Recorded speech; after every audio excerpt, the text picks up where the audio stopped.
Wait till a couple of people get in here. I had a request for this video, so we'll play this first this morning.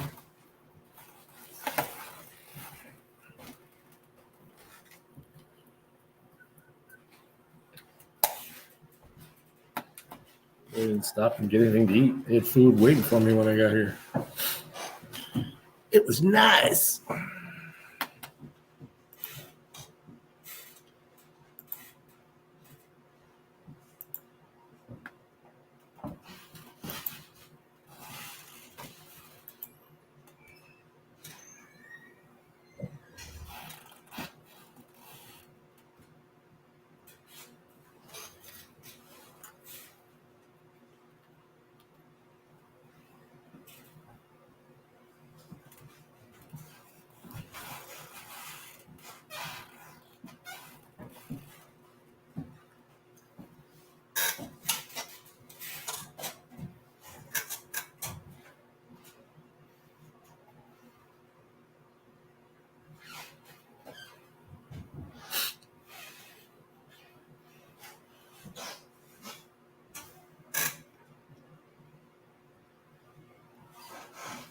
Hello, I was trying to reach Dawn.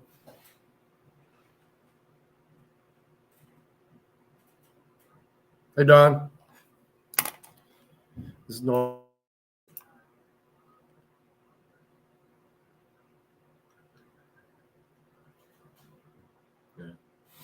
Yeah, unfortunately, it's out of my hands. You guys did enter into that attendance agreement, and then I guess last night was the last straw with them. So, yeah.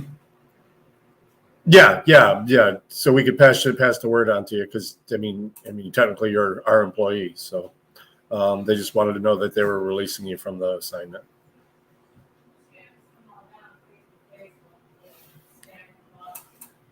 That's what I was instructed to say.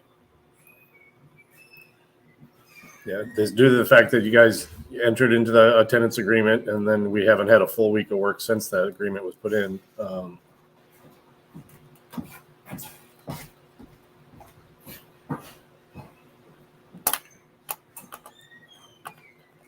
You'll be eligible again after 90 days to reapply for that position, or you can go give one of the local offices a call. They can see what they can do to place you. Yeah, same, both you guys. Yeah, no problem. Bye. Idiots.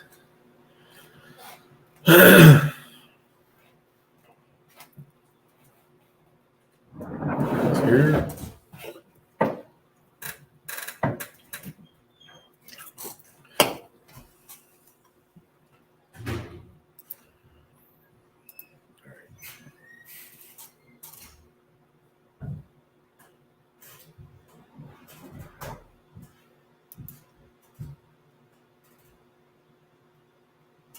Hey, Doug.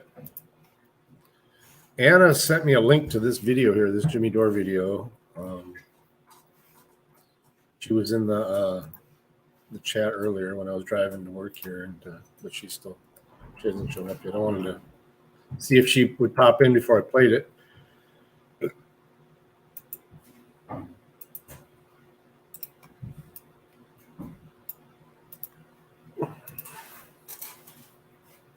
But good afternoon.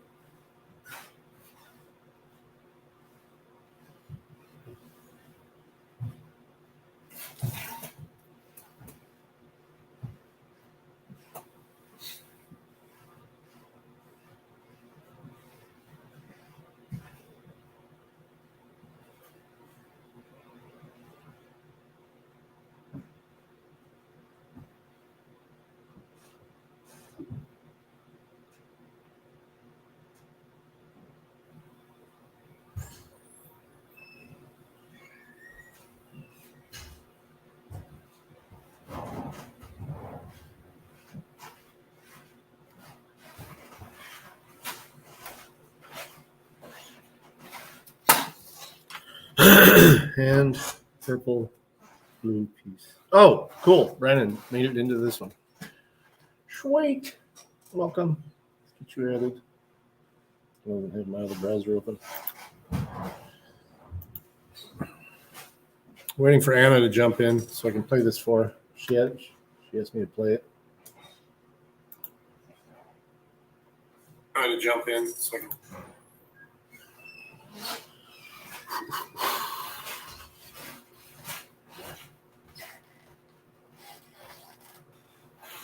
Oh, where's it? Wipe you off.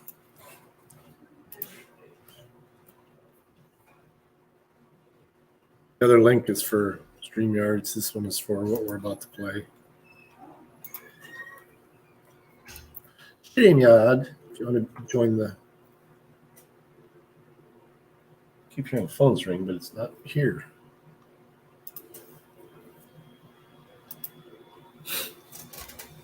Let's see. Why is Brandon not added? Add as moderator. Error.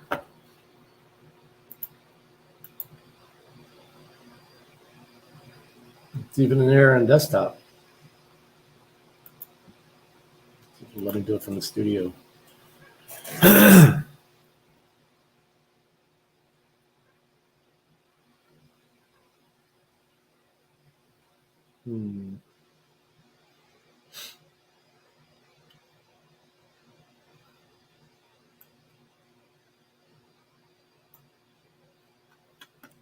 So apparently now Rumble has categories, kind of like Twitch does and DLive. It actually has categories and then subcategory. I just put VLive for now. I don't even think you have to pick any of them. Hi, my Sanders. You don't support large streamers? Well, I appreciate you supporting a nice small streamer like myself.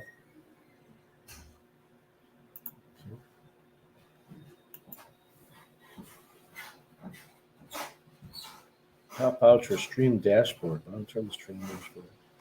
That's new.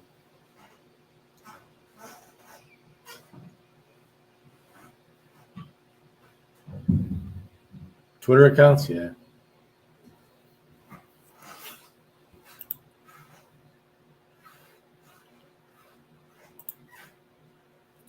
Apparently, you can't add moderators anymore. Well, there's a limit to them. Let me see.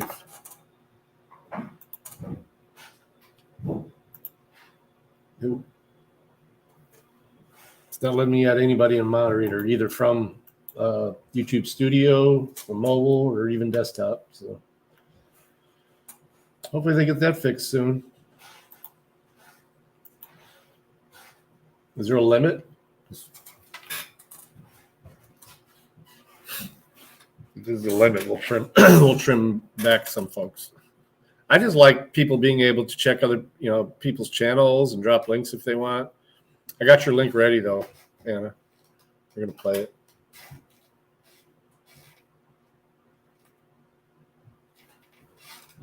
Yeah, I was just earlier in MCC's video, and I mean it was blocking things that weren't even bad. I mean, not even bad words, or even, I mean, literally.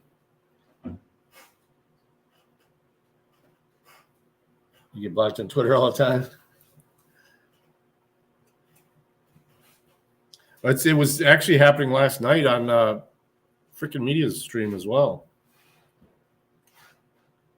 YouTube's trying to make some changes. Ain't no mercy. We're going to play this Jimmy Dore for Anna. Video. I got this right off your Twitter feed. This is fantastic. This is from the hearings with Redfield, COVID warnings. CDC director, and this is very interesting. They're talking about Fauci and the gain of function, and the reason why I bring this up because this just happened. And Fauci's famously, I'm going to show you the video in a second. He's now still lying about gain of function and the lab leak theory. So here we go. Dr. Fauci was affirmatively told in an email that NIH had a monetary relationship with the Wuhan Institute through EcoHealth Alliance. He was told this in January 27th of 2020. Do you think that Dr. Fauci intentionally lied under oath to Senator Paul when he vehemently denied NIH's funding of gain-of-function research? I think there's no doubt that NIH was funding gain. For sure, my Sanders. Is it likely that American tax dollars funded the gain of function research? Highest paid federal employee. I think it did, not only from NIH, but from the State Department, USAID, and from DOD. I'm out of time. Thank you. Very Okay, much. so there's two things I want to ask. First of all, So I've got my moderation turned way down on the chat, so I think that's why a lot of things don't pop up on mine to be approved. I don't know what you would have to say for me to have to click show or hide. But those that have the auto moderator on, I think it's going bananas the last couple days. It won't let me add moderators. It won't let me change anything really. It's weird. That's true. Then didn't the United States government, under the tutelage of Fauci, under his direction, didn't they created this pandemic then that killed millions of people? Aren't they now mass murderers? Am I wrong about this? What am I missing? Yeah, and what he said, I like what Redfield said, because he's right on that. It was, Fauci, funded the study that taught the Chinese, or military scientists, everything in China is dual use, and that lab is a military lab, and he taught them cutting edge technology for building weapons of mass destruction. Not only did he teach them that, but in other words, the study for how to create the clones, and then how to create a spike protein that could attach to the human lung and transplant it. Nice. It's pretty sunny here too. He also funded, through Ralph Barrick at the University of North Carolina, a technique called the seamless ligation technique, which is a technique for hiding human tampering on that virus after you've done it. Because normally that virus, anybody can look at that virus and say that was made in a lab. Fauci funded Barrick. He gave him $212 million. And Barrick developed a technique for hiding the human tampering. He calls it the no-seam technique, also known as seamless ligation. He taught that to Xi Zhengli, Chinese bat lady. So, and there's, Fauci said, well, we were doing this for vaccine development and countermeasures. There is no justification in the world for funding somebody to create seamless ligation, a no-seam, hide it, it has any medical benefit whatsoever. In fact, it's the opposite, it's the inverse of what you would do if your interest was public health. If your interest was bioweapons creation, and he was the czar of bioweapons since 2002, that's what you would do. But why did he teach it to the Chinese? And more importantly, he sold it to the Chinese. Was he, as Redfield just we've seen what he did with the flies and cutting out their vocal cords so they couldn't cry. The Department of Defense. Well, his funding did it. Why were they in that Wuhan lab teaching those Chinese scientists Desert snow, weapons of mass destruction? And then the CIA, which the USAID is a CIA front group, EcoHealth Alliance is a CIA front group. Why was the CIA modeled this outbreak in 2019 two times? The second time at Event 201, and who was at Event 201? Avril Haines co-hosted it with Bill Gates, and the head of this Chinese CDC, George Gao, was there. The virus was already circulating in Wuhan at that time. Nobody knew it, but George Gao had to know it. He's the head of the Chinese CDC and the Chinese #1 expert on coronavirus. He comes to New York in October of 2019 and sits down with Avril Haines, the former deputy director of the CIA, today the director of national intelligence, the top spy in our country. Yeah. And says, just look it up. You'll see a 4-part simulation. And I don't say Google anything. How do we hide it? And anybody can Google's go on a company. YouTube It's right not. Now. I can't believe they left it up there. You can go on there, look at Event 201, and look at simulation. I use Brave 4, Search. and they're talking about George Gao and Avril Haines are talking about how do we get people to censor the social media if they start saying this is from a lab leak. This is before anybody ever heard of coronavirus. Wow.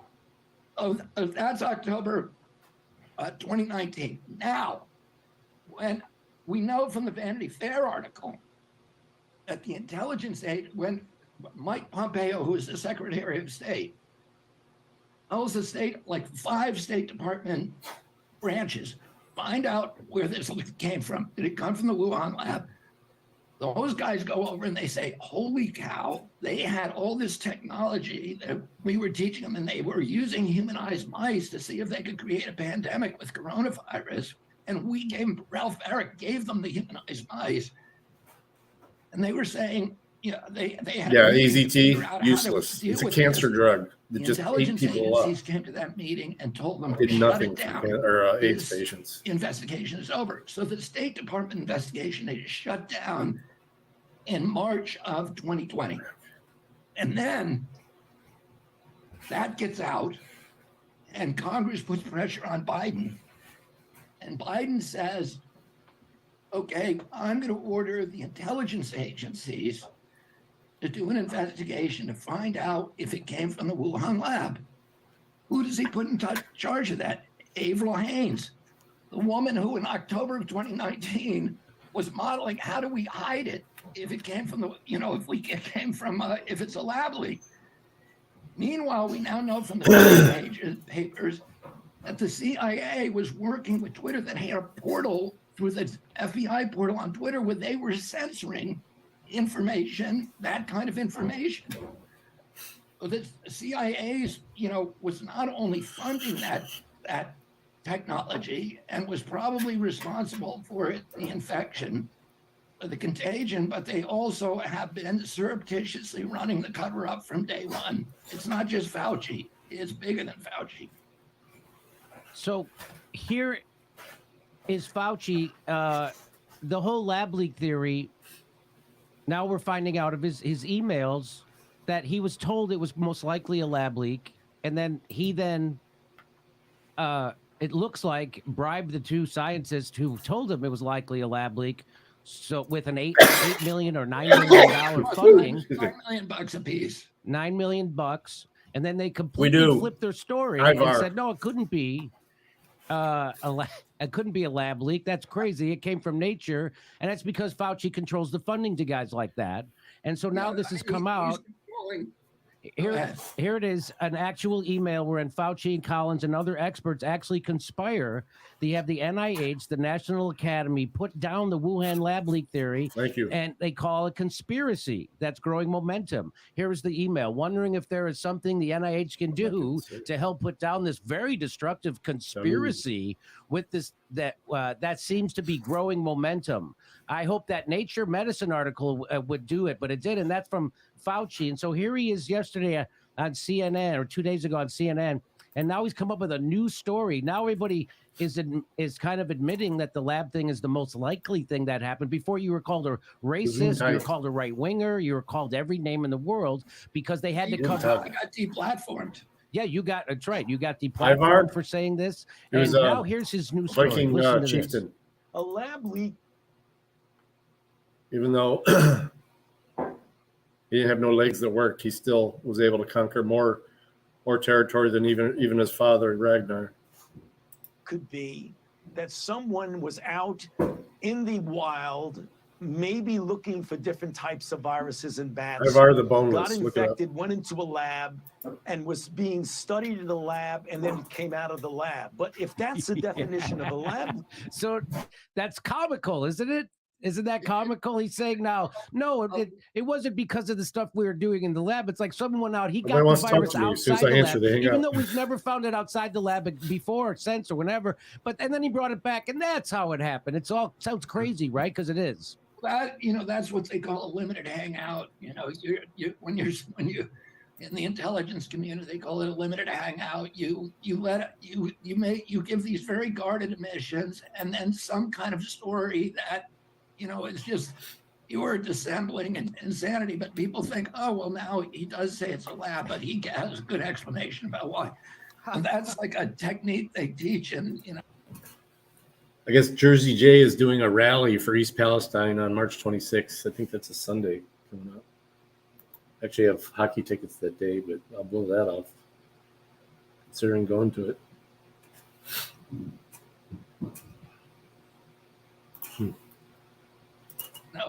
at the farm in Virginia at the CIA.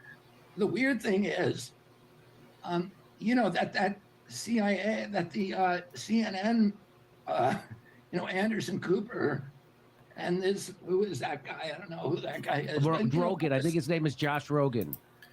Yeah, Ivar was much more well known in that time than Ragnar ever was. I mean, Ragnar was known, but Ivar is considered one of the biggest conquerors. Oh, is that Josh Rogan has been good on this issue, but is that Josh Rogan? It looks like him to me. All right, well, I'd like to see what he says because he's actually the show was awesome. Calling Fauci on his stuff. Oh, really? I wish I had the rest of Reboot kind of Who's the guy sucked. that Matt Orfalin made fun of? Who's the guy that would? That's not Jim. That's not Jim Acosta. Is that Jim Acosta? I think that's Jim Acosta. Oh, yeah, that's Jim Acosta. Okay, I got the wrong guy. All right, you want to do that again? So isn't it? So it sounds like what Fauci's doing now is doing his own. What does the word "is" mean? Remember when Bill Clinton famously did that? Now he's doing. What does lab leak mean? Well, it can mean anything that Fauci wants it to mean. That's what it seems like he's doing. So it's serious, right? That for people didn't even know the Department of Defense is involved in vaccine research. Why would they be doing that? Well, if you want to build a bioweapon, you have to build a vaccine. Because bioweapons always have blowback, which is also called the boomerang effect. That even if you're perfectly elegant at infecting your enemy with bubonic plague, the bubonic plague is coming back to your side too. Oh, unlike with chemical weapons or other weapons of mass destruction, you have to have an antidote ready for your team before you deploy anybody. No, we put the deposit down on a puppy. We're going to pick him up April 15th. Bioweapons. So bioweapons are always part of an offensive bioweapon is a vaccine, always. Now, what happened was after the anthrax attacks in 2002, the Pentagon, the Patriot Act was passed. The anthrax was sent to the two guys who were blocking the Patriot Act, Patrick Leahy and by the way, the anthrax FBI found after the anthrax was used by the neocons and the CIA to get us into Iraq. George Tenet, the head of the CIA, told George Bush it's a slam dunk. He has, these weapons of mass destruction. George W. Bush said the worst mistake that he made in the presidency was believing the head of the CIA. They wanted to go to war.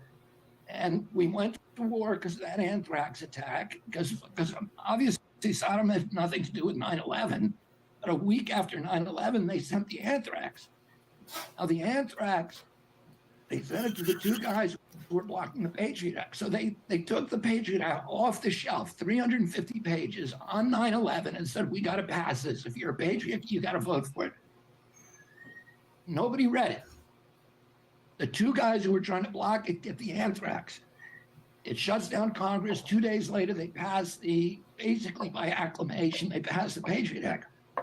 The Patriot Act had in it not only all of these assaults on, the Constitution, but it also had a section that said the Geneva Convention, the Bioweapons Charter are still in effect, but no federal official can be prosecuted for violating them.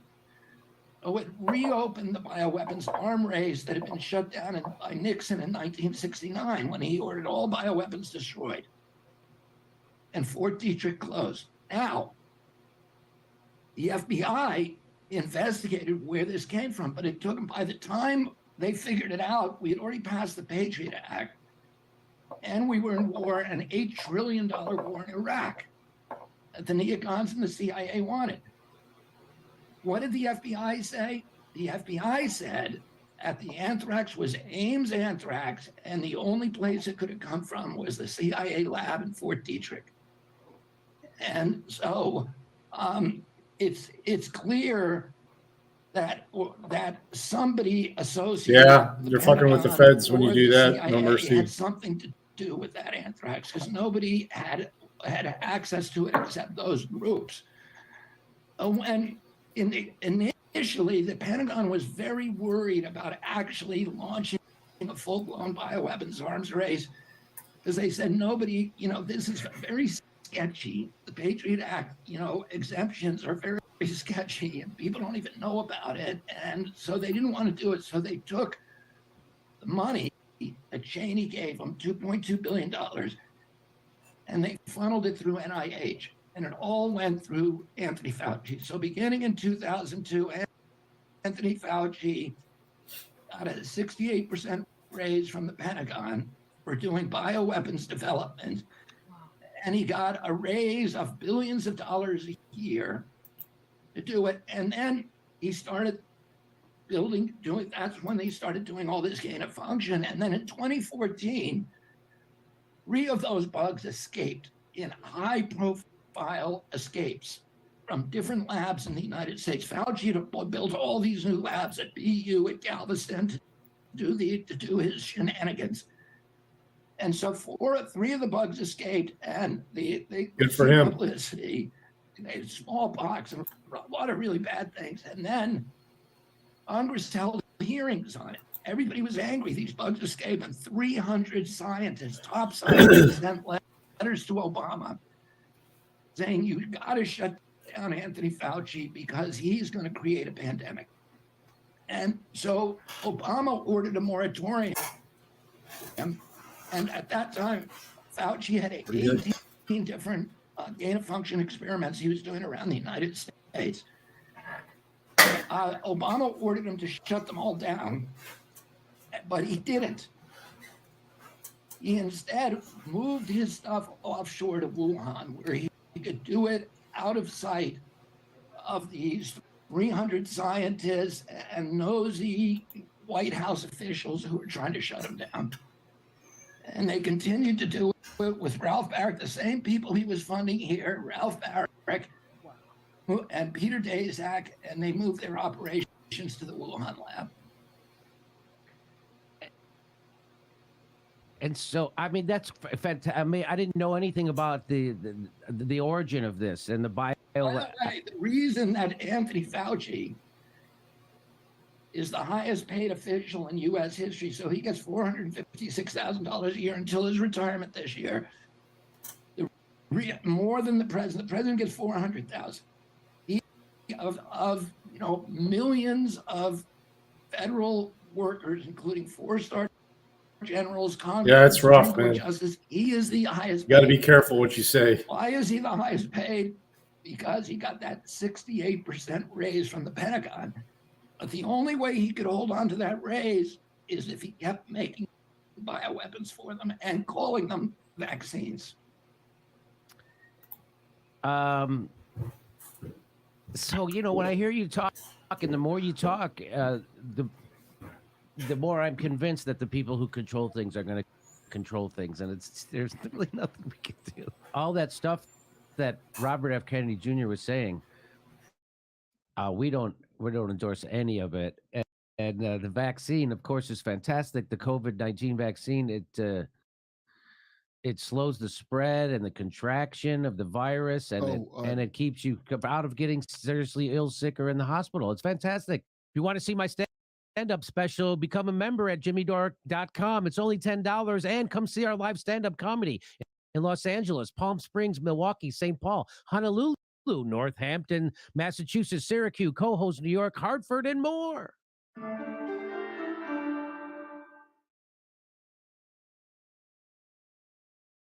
All right. Have you ever worked with us before? Impact? Okay. All right. Well, the name of the client is Spectrum Foods here in Monroe. They're looking mainly right now for first shift, but once in a while there's openings pop up on second shift. They're 10-hour shifts. First shift goes from 5 a.m. to 3:30 p.m. Second shift goes from 3:30 p.m. to 2 a.m. And that's Monday through Thursday. All right. So 4 days, then you get a 3-day weekend. So are you interested? Okay. When would you be available to come down here and meet me for an interview so we can do that part of it, a little quick orientation, and then the little food safety stuff? Next Tuesday? Let me see. Yes, I am. Well, what time would be good for you?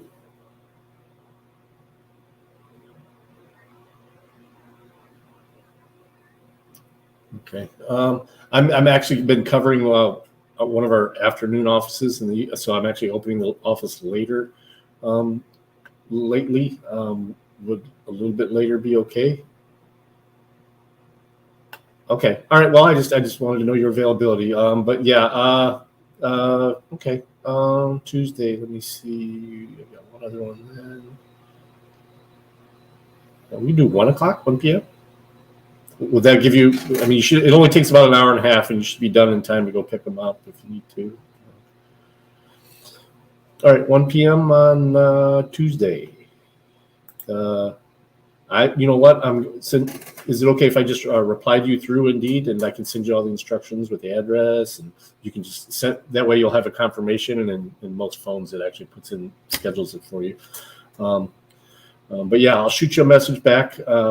It's 1 p.m. Tuesday, 21st. And we'll see you there. All that I ask that you bring is a photo ID and either a social or a birth certificate so we can do the I-9. All right. Have a good weekend. Stay safe, and I will see you next Tuesday. All right. Bye.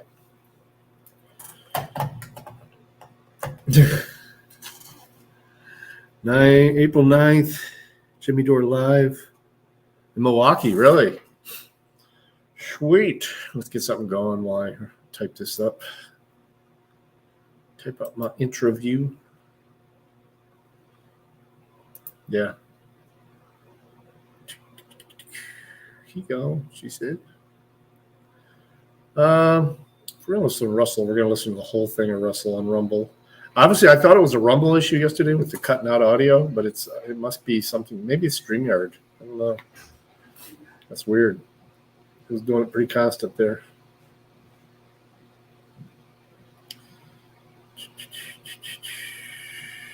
Let's see this one. Step out. Step out now. Put it in park. Put your hands right there. Okay. You got any guns? No. Put your hands on the car. For what? I'm in a police car, and you're trying to get away from me. No, I'm not. You didn't see that police car behind you? Fuck, I did not. Why do you have handcuffs? Because I'm fucking kicking, dude. Officer Crowder reacts to the awkward joke by lifting the man's arms over his head, breaking bones in both of his elbows. Fuck. You gotta stay still, brother. If you don't stay still, I can't pat you down. Do you understand me? The department investigated the use of force, and 4 months later ruled that Officer Crowder violated 3 department policies, including lawful, civil, and professional conduct, excessive use of force, and not displaying competent performance. He was then suspended for a period of 30 days and had to sign a last chance agreement. Step out. Step out now. Last chance agreement, huh? Ugh. Yeah, that was bad. Please hate this one simple trick. Hello everyone, this is your... We love to know what police hate. I guess if the police show up to your house and you don't want to answer the door, you just need a security system that says this. We're not interested. Wow. Okay. Okay. No worries. See you then.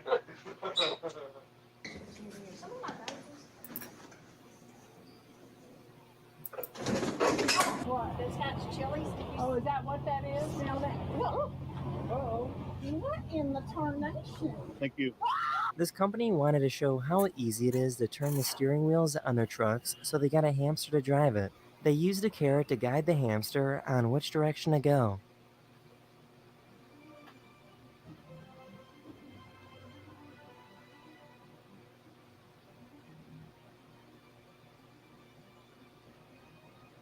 Out here, we're getting ready to go down to the beach. Yeah, well, no, that's the one. Pick up some coffee. Holy cow! Pulled him over and broke his arms. Ow! Oh my god! Oh my god. See that thing? Yeah. This horse suddenly realized that they forgot something and had to go back.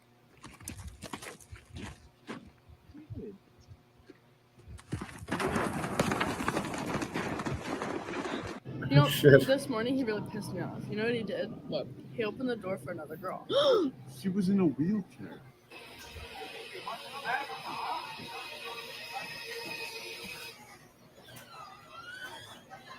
I found this holy cat that likes to bless people.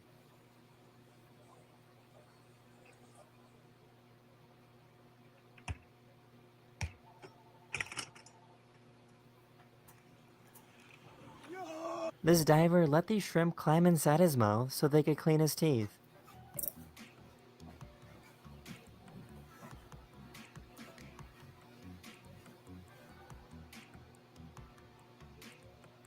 Dave, are you hungry? It is Dirty Dog. Say yeah.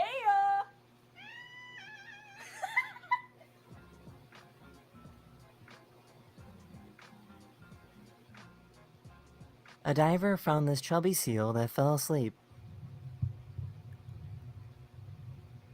That is the end of this video. I really hope you enjoyed, and I'll see you guys again very, very soon. Later. Later.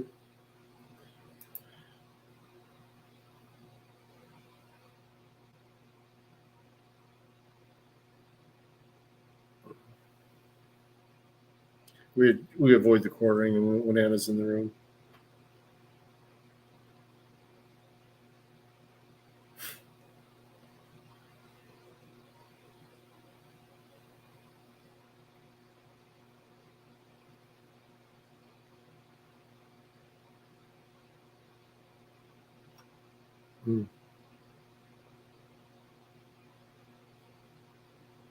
Let's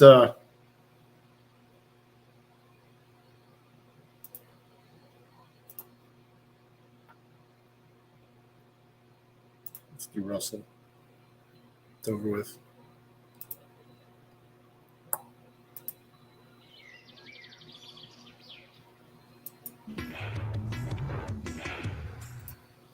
Hello there, you awakening wonders. Thanks for joining me for Stay Free with Russell Brand, where we criticize mainstream media, bring you spiritual insights, have a bit of a laugh, muck around, and talk about potential solutions that could be born of new alliances. I do the show with my, and he's called this for legal reasons, on-screen assistant, Gareth Roy. Hello, Gareth. Oh, hello there, Russell. Have you seen the news? I certainly have. Good, isn't it? If you're watching this on YouTube or anywhere other than Rumble, we just streamed the first 30 minutes here on YouTube or wherever else you're watching it. I don't know how the world works, but then we're exclusively on Rumble, and we've got some amazing stuff when we flick over being exclusive, including James O'Keefe, that dude that did that Veritas sting. He's coming on the show to talk to us about Oklahoma and when he did that Pfizer sting and the consequences that he has faced since then. I think one of those includes not having a job anymore. He ain't got no job. Then there's Oklahoma, which he's starting at great expense. Yeah. We're also going to be showing you a clip of my stand-up special, which you get for free if you join our locals community. We can't show that on YouTube because that's me. I'm talking about the pandemic. It's crazy. You'll love it. And also, we're going to be talking about January the 6th and analysing the media's coverage of it. So you should find out how to join that locals community. People are on it right now, like people like Venezuelan. We're up for it. We love you. Look at this. Dawn's 1, Danish 7, Sensitive Heart, Thomas Beard. Join these people on a crazy voyage through current affairs as we move towards the light burgeoning within you right now, the light of pure love and consciousness. And if you don't want to move towards that light, you better be careful because you could be being spied on right now by a drone. Because the main news in what you might call mainstream media, legacy media, is about that drone that Russia has brought down. An American drone. And what's fascinating when you watch this coverage is the piety around it. They're talking about this drone being brought down as if it's like the worst thing that's ever happened. We're a bunch of units. Russia are denying bringing it down, just to make it clear. We did not bring down that drone. That was our favorite drone. They're talking about this drone. Look at this on the mainstream news. Unless someone's briefed them to say, personify that drone, talk about that drone like it is a beloved family pet and like it's got a personality and that it's a really nice, it's a particularly nice drone. This was our best drone. Whenever we wanted to bomb a wedding in Syria, this was the drone we went to. But that's just my take on it, my hopeless conjecture. Let's go to the mainstream media's take, which was for some reason being hosted by Ross from Friends. Tonight with the breaking news, the U.S. says a Russian... No one told you life was going to be this way. Your job's a joke. We're broke. Because, of course, the banking system is collapsing all around you. Why is this bloke doing the news a bit sideways? He always does it like that. Is that how he does That's it? his He's style. ABC News. Look, I've got some news for you. There's 23 more letters in that alphabet, baby. Fighter jet collided with an unmanned American drone over the Black Sea.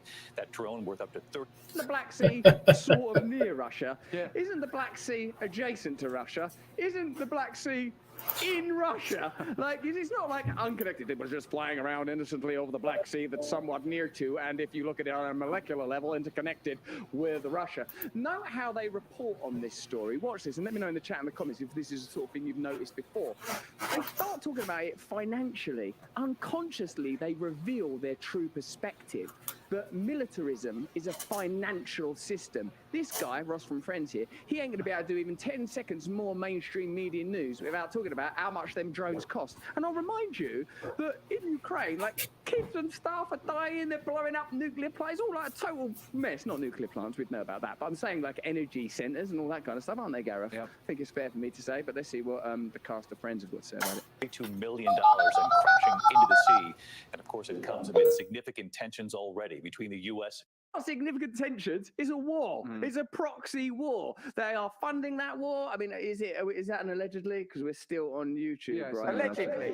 It's not necessarily a proxy war, but they are providing military equipment. They are providing lethal aid. He's already mentioned it's a $32 million drone. What about the lives of the... Calling in regards to your interest in the food production position here in Monroe. This war continues, and I'm not trying to exculpate Russia. When would you be available for an interview? Exculpation of Russia in a military conflict. But I'm saying that the pursuit of a peaceful solution, as it looks Okay. like it was a deal In the afternoon? prior to the escalation of conflict.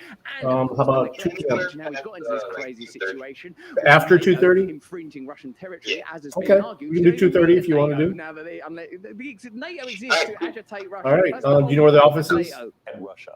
The U.S. says 2 Russian fighter planes intercepted the Reaper surveillance drone as it was flying in international airspace southwest of Crimea. They say Russian pilots harassing the drone for 30 minutes. Harassing? Yeah. Harassing is a weird word. And do you know what? The word harassing is not just being used on ABC. Numerous main... Yeah, absolutely. It's just you just have to come to the Front Street office. That's where my office is for the food safety stuff. And word. the Harass has orientation. all sorts of connotations. It requires All right, 2:30 tomorrow then? an emotional reality. All right, just make sure you bring your ID with you and either a social or birth certificate so we can do the I-9, okay? Like the Russian fighter jets. They're like, All right, we'll see you tomorrow. I'll send you an invite through Indeed. You'll just accept it, Hey, okay? what you doing? What you doing? What you doing? Hey, All right, can I have a get good a one. smile? Can I get a smile out of you, Toots? Say what? Is it a drone or is it Harvey Weinstein that's flying around up there? The White House calling the pilots reckless, dumping fuel on the drone, making... All of the language, reckless, dumping fuel, like it's literally shit. God, those dirty MiGs, those dirty sons of guns up there defecating all over our automatic Skybird. It's only a remote control object, isn't it? There's some kid somewhere, some computer nerd in Vegas in a warehouse somewhere flying that drone, fresh from like bombing off a load of innocent civilians. I mean, I think it's just 90% of deaths in Syria. You can check those facts for me. Maybe we'll check them. But I think like something like 90%. Well, that's what Daniel Hale went to prison for Daniel revealing that, wasn't it? That under Obama, 90% of drones. Allegedly. Oh, okay. Because I prefer not to go to jail with Daniel Sure, Hale I see now. simply for saying that drone strikes cause more civilian deaths than legitimate target deaths. And the whole idea about drones as well is that drones, they're immaculate. Like as if it's somehow logical, rational, not like the crazy violence of brown people that we're bombing. No, this is rational violence, bespoke, targeted. This is like Top Gun. And elsewhere in mainstream media, they literally say that this is like Top Gun. But I've never trusted drones. Do you know why? I don't like they ain't got a face. You know, No, it's there's no weird. windows, and there's no need for a window because there's no one in it to look out of it. But that still makes it look like a relatively contemporary, shall we call it, pleasure aid oriented towards a female market. Well done. Like it, doesn't it? Look at its ergonomics. Look at its bulbous bonds. No, I know what you're getting at. If anyone's being harassed up there, it's those Russian fighter jets by that pervert. 19 close passes. One of the jets hitting the drone. Passes as well, and this language cropped up, doesn't it, Gareth? Elsewhere in mainstream media, they keep using harassment and dumping its guts and spittling its diddlywobs. Also, but harassment and close passes doesn't suggest hitting it, does it? I mean, it was near it. I do not hire illegals. Wish I could, because they want to work. None of the motherfuckers around here want to work. Yeah, and also, this is international waters and international areas. And the nation that it's into is Russia. Right. 'Cause it's And people aren't illegal. Their status in this invisible bordered land may be, but I want to hire people that want to work, and unfortunately, I can't hire those folks. the Black Sea is right next to Russia. And yeah, you're right. Harassment and near misses. That's another way of saying nothing happened. Nothing happened today. AD when news. Some Russian jets went near You a wanna play some drone poker? that simply shouldn't have been there. Now, we're not suggesting that Russia don't have their own international espionage operations or that Russia don't have their own imperialist projects, but I've heard that mentioned on the news already. So it's not like that needs to be additionally covered. What does need to be additionally covered is the mainstream media appear to be reporting on this event as if it's been disseminated from a centralized authority right down to the vocabulary that's being used. I.e., if you see a word like harassment suddenly being used and you've not seen it used in that context particularly before, then obviously it's a result of briefing. Let me know in the chat and the comments if you've noticed that a lot, that everyone seems to be singing from the Thanks, same Brandon. song. I appreciate If it. they're all singing Have a from good the same night. song, Good if they're all afternoon. singing from the same song, then it tells you that they're all from the same choir, that they're all from the same cathedral, that they've all got the same belief system, that they've all got a vested interest in the evangelicism of the state, of centralized system. And we're simply suggesting a true secularism, a true division of the religion of consumerism, commodification, and the militarization of the planet, particularly for financial ends. Is that too much to ask? No, for, that's absolutely Gal? right. I also think that it isn't the job of the mainstream media to convey all angles to this. And like when you read it in independent media, they say Russia is denying this, whereas on the mainstream media, it doesn't seem to suggest that. Right, let's have a look at Poker, poker, poker. Propeller All right, let's forcing get it ready. down. Russia says the U.S. is to blame tonight and that their jet never hit the drone. ABC's chief global affairs correspondent Mark Raditz Did mention the denial at the end, didn't he? He But did, yeah. He was being so sideways. That That's true, I Jesse. begin to trust him. He's pretty sideways. This is just a sideways newscaster. leading us off tonight. The U.S. Reaper surveillance drone was The mood of this person that's doing the U.S. surveillance Reaper, oh man, life's a beach, man, and then you die. flying in international airspace over the Black Sea when the Russian fighter jets rapidly approached and began what would be more than 30 Rapidly approach. It's a jet. What do you want it to do? Gingerly approach, meekly approach. You can't drive a jet slowly. It'll fall out of the sky. That's Da Vinci's principles.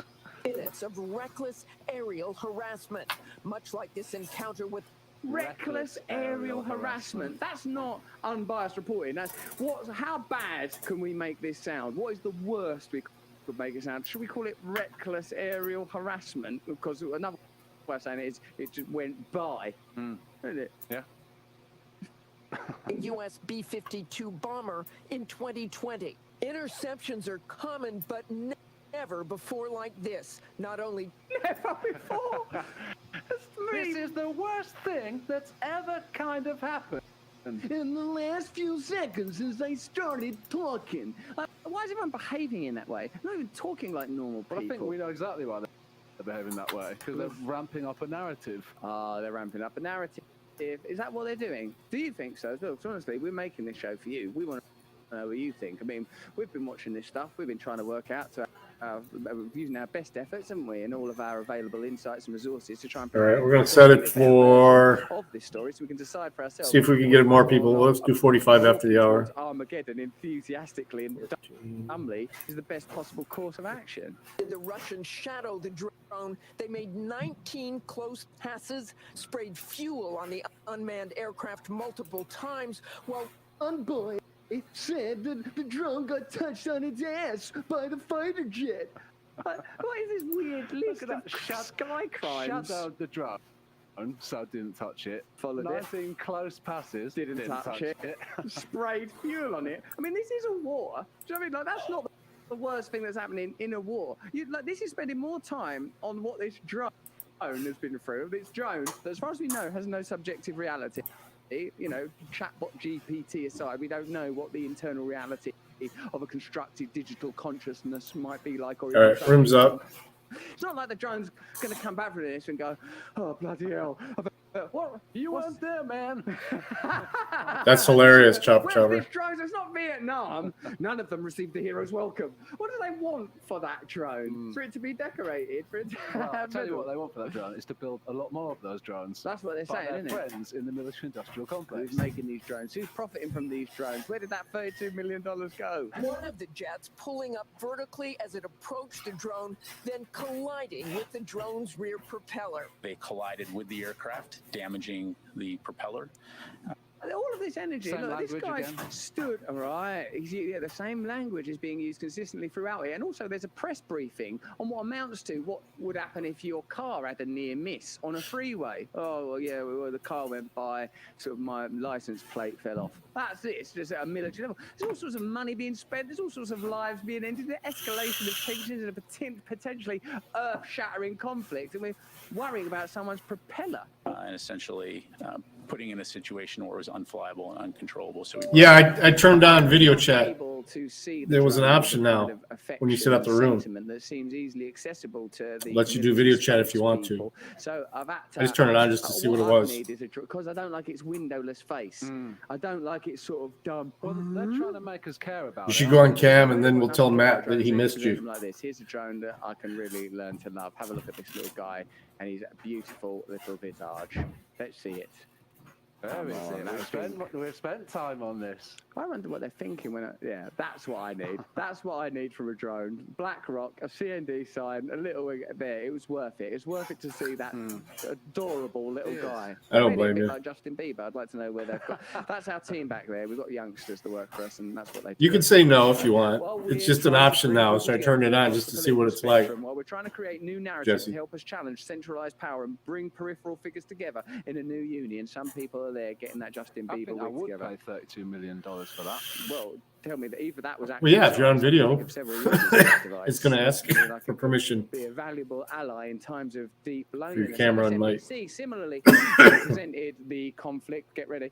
Similarly represented the conflict in a favourable, hysterical, and hyperbolic light with this piece of reporting. General McCaffrey, it's a little bit like the opening scenes in Top Gun. The bit reductive. It's not Top Opening Gun. scenes of Top Gun. So, like, what is that the thing that they're getting to get us to care about this with? It's like Top Gun, but in reverse. Reverse Top But Gun. not Gun even Top. like it. Nugpot.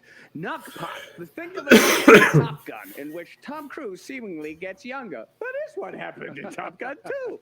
Like, now this is fascinating as well. As well as simplifying it and presenting it to you like you're a dumb idiot, which is how they see you. They also, you start to think, who is this guy? I don't know if it'll let me because I'm on camera already. Bunch of authority. He seems like a pretty serious person. I mean, look at his face. I'm a bit scared of him.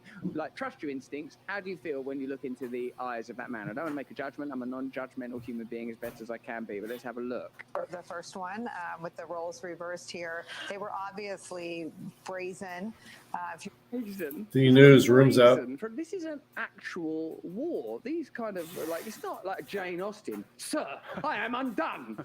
It was uncustomary to arrive for tea less than 15 minutes early. 150 something. It's about a comedy of manners. This is like an international global conflict, much of the money of which is being funneled towards the Get in the room, military-industrial Chopper. complex. There seems to be some daft protocols that are concerning these folk mostly. To believe U.S. defense and intelligence officials, which we do. And I know this is one of the things that We do? You believe in intelligence officials, which we do. Of course we do. And why wouldn't you? They tell us what to say. I didn't even know why I even questioned that as a possibility, as if there's anything other than one objective truth that we're questioning here. It haunts our national security professionals, especially in the military side, that something like this could precipitate an escalation. We've got to recognize that Putin is desperate. Strategically, he's in checkmate It's a little fuck. He's in checkmate. He's one of the baddies. He's a bad guy. You can't rely on Putin. Can we go back to the shot where you can see the picture on the dude's wall for me, please? Yeah, if you spool forward to that. Because when you look at this guy, you might think, who is this person that they are citing and using to underwrite and legitimize their narrative? Yeah, well, before the beard. To talk got this gray and this long. About Putin. Look on the background. I got There's the a picture same. of him standing next to Bill Clinton there. So you figure this dude's got a little previous. He's got some connections. Well, Seymour Hersh, come on guys. Like Seymour Hersh, who's been a guest on this show, Pulitzer Prize winning journalist, wrote Dirty dog, get in the room. Barry McCaffrey in this piece. He wrote, former General Barry McCaffrey may have commanded his troops to kill retreating Iraq soldiers after the ceasefire had been declared and then failed to properly investigate reports of killing unarmed persons and an alleged massacre of hundreds of Iraqi POWs. So you should be kind of told that the source we're using, wouldn't you like to know that? Like when MSNBC, by the way, the party of peace, the party of love, the party of liberalism and freedom, we're just going to bring on this potential warmonger I'm waiting. Got 15 minutes still. Perspective on this situation. Also, the drone. Oh, this guy's working at Dairy Queen now. Harassment and stuff. Let's have a look at the media and military connections first. Interesting. This is great because often MSNBC, CNN, and I'm sure other media organizations as well, it's common practice. Let us know in the chat and comments if you've noticed other mainstream media, sort of Fox, whoever, man, because we think they're ultimately funded in comparable ways. I said that when I was on Fox the other day. They bring on experts that are apparently objective, albeit experts. There's a degree of subjectivity, of course, because expertise means by its nature esoteric knowledge. But check out what they don't reveal is the financial connections that many of these experts might have to various organizations, in particular in this context, military industrial complex organizations. Check it. Many of the retired military leaders employed by the networks as paid contributors have secondary affiliations. And I wouldn't say they're secondary, I reckon primary, because you know what money does to a person, that are rarely, if ever mentioned, leaving viewers in the dark about who's interested in promoting. None of the leading networks, including MSNBC, makes a regular practice of announcing its military analysts' financial ties to the Pentagon, connections that could color their on-air comments. During its Ukraine coverage, MSNBC even failed to include disclosures. Oh yeah, and embrace the hell out of it. Homeland Security Secretary J. Johnson, who serves on the board of directors at Lockheed Martin, the world's biggest defense contractor. Now to get an unbiased look at this conflict, someone who profits financially from there being a conflict. Now to give us some insights on war, a person who may have committed war crimes in the past. This is extraordinary that you're not given that information. Let me know in the comments and chat if what you would like is a media that are culpable and accountable, that talk to you like an adult. Yeah, so I gotta check something. Predicated on your stupidity, a kind of too late. parental dynamic where you're instructed rather than informed, where centralized information is clearly disseminated and the DNA of that centralized authority is found in the vocabulary. If you keep seeing the word harassment all of a sudden, which isn't a word we used to associate with drones coming up in their coverage. You gonna play some poker? Like the force and the dumping of the fuel. Now, I know there's going to be a continuity if there are certain facts in the story, but note the adjectives. The adjectives, like it rapidly moves. Like, hey. Let's move rapidly. What are you going to do? Did you guys see that paperwork I left there, that adjustment paperwork? It brushed sound to one side in an indelicate manner. Yeah, I seen it this morning. Yeah, I couldn't scan, so I couldn't get it sent off. Well, I think what we do, I hope, let us know in the channel comments, this is what we're really trying to do. Could you send that to payroll for me? We recognize our own biases and our own What's that? and inability to gain access to any kind of objective truth. So as part of the discourse and dialogue, that name doesn't sound familiar. we might better understand the form that is in front of us. We try our best to remove the biases. And the only way we can do that is by being open and accountable. Yeah, I mean, you could probably call it Putin lover or something. I don't love Putin. I don't even know him. Well, exactly. He seems a bit scary. And when you go on Bill Maher and talk about MSNBC, it is for these very things. You know, that's not responsible by a mainstream media network to have people on who directly profit from war, who go on to talk and ramp up all these situations that are going on. We don't know. I mean, the way that they use those adjectives and certain words to create a narrative that we literally do not know if that was the case. And yet, as far as the mainstream media, They're saying they're not going to pay them? Another escalation of tensions between Russia. Can they and do Ukraine. that? So that's all offering. And do you remember the sort of the hectoring tone of that dude that was on Bill Maher with? He was like, give me one example of the mainstream media doing anything as bad as what Fox has done. And I'm not trying to sort of get high on my own little farts here. But if you look at... Well, I don't know. I mean, it depends how bad you think escalating a war to Armageddon is. It is really bad, isn't it? Right. It's worse than those text messages. I think. Well, And also, what like, we you should probably just register them under us and just get them conscious paid and let them awareness go. that, look, admittedly, we do get people on the channel to advocate for military action that have financial. If he worked, he ties gets paid for the to hours he those worked. I don't know why they let him manufacturers. work. I That's don't like, remember if that that situation is your coming up. deal, But you're not like, yeah, oh, if hey, look at us, we're fantastic. he worked, We're not reductive about it. he's got to get paid. I mean, I don't understand how that agency thinks that This they. is a bit like Top Gun, but I mean, upside down. they said they Top Gun, informed like him the not to first show Top up. Gun, where Maverick did go upside It's not down. our fault You that he did. It's not understand like we that. take You attendance every remember single a day. fictional You know, film. it's just. Remember a fictional film. Now shut up. Now sit down. Now I don't remember any one of communication these two saying that he was punches terminated. The bastards. Here's some facts about those drones that they're trying to get you to feel sorry for, simply because they cost 32 million quid. Between 2010 and 2020, US drone strikes killed up to 16,000 people. Bloody hell. Has he been showing up this week? And 454 children. How do you think at the time they just devoted to that? I saw a graphic earlier, I don't know if we've had time to show you, where they made the drone turn a different colour after it had the fuel. La Tracy? Listen, that's when they dumped the fuel on that drone, those bastards. Okay. Why don't Please we do. drone turning line? Yeah, and I'm not going to change. Like I said, I'm not going to change until payroll runs. I'm not going to change for that guy for his 50 cents for the last couple of weeks. It's like Top Gun. So I was once that payroll went through, I was going to go ahead and make the change. But I wrote it all on there. But you sort of forget. Children, like your children, like they're not. All right. And plus, that we have one apparently that passed his forklift backup test last week. So I did the adjustment, and they said, no, don't do the adjustment until he actually starts driving. An estimated 7.5 billion by So 2021. I don't know. we're gonna have to bump him back down again, I guess. Oh no, people won't care about this. But I already did. A drone. All right. Yeah. Look. Yeah. Thanks. Just send me an email. I'll look for him tonight. See if he shows up. But yeah, look in the punch system. See if he's been punching in. America, but the feelings, the affinity. Thank you. That kind of patriotism has the hold it once does, because I mean people are recognizing that there's a difference between the American people, beautiful human beings trying their best in life, and the systems of. All right. Cool. There's a 10-minute delay. It's in very particular, and I would argue nefarious ways. And 357. The start time's 45 after the hour, and there's a 10-minute late entry, so you're good. And the individuals within those systems, if you want the absolute truth out of me, I don't think are especially culpable, because it's a systemic bias that locks them into a mindset that they can't control. So when we're joking about these people on the news, even like Chomsky famously observed, if you didn't hold at your heart the interests of the system, you wouldn't be sitting in the chair. They weed you out. They weed you out when you're at school. They're looking for recalcitrance. They're looking for rebellion. They're looking for radicalism. You've known it your whole life. You've known your whole life that if you're your authentic self, you'll be punished for it. That you have to allow yourself to be subsumed by this system. Well, not anymore. This is a time of mutual awakening where together we can, at last, using these technologies, create new movements of confrontation. Shall I give you some very unconnected news, Ross? Is it connected? It's not in any way connected. Okay, well, this is some stuff that's not connected to anything we've just been saying. It's just something to mull over, and then we'll have a look at that little tweet about Russia and stuff. So the US has increased its dominance as the world's top arms exporter. So new research shows the United States accounted for 40% of the world's weapons exports in the years 2018 to 22, selling armaments to more than 100 countries while increasing its dominance of the global arms trade. But that's completely unconnected to any of this, so I don't think about it. All of the reductivism, the simplification, the mentions of Top Gun, the fetishizing of a drone is not connected, or even the war itself is not connected to 40% of the world's weapons. That must mean there's a significant number of military conflicts where both sides are using weapons that they...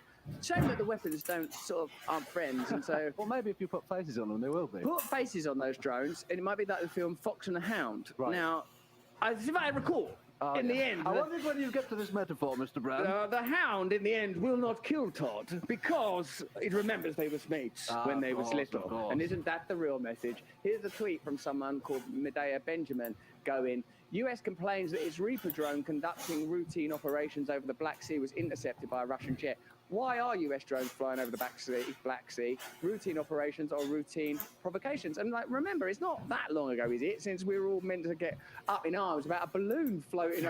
How dare you? How dare you balloon us in the Dakota? I will balloon you so hard. We'll $400,000 million missile you straight up in your balloon holes, right? Well, it makes you feel like we're being asked to take certain information seriously and ignore other information. What about when Poland fired their missiles or whatever, Ukraine fired the missiles that they said was Russian into Poland, but it turned out it was from Ukraine. Nothing to do with they're always trying to package information in order to direct you towards a particular outcome. Now, maybe all of us do that in various ways of our communication. Maybe I want you to like me or something. But what I'm not trying to do, I don't think, is take over the whole planet in order to support the arms industry, and I think that's better ultimately.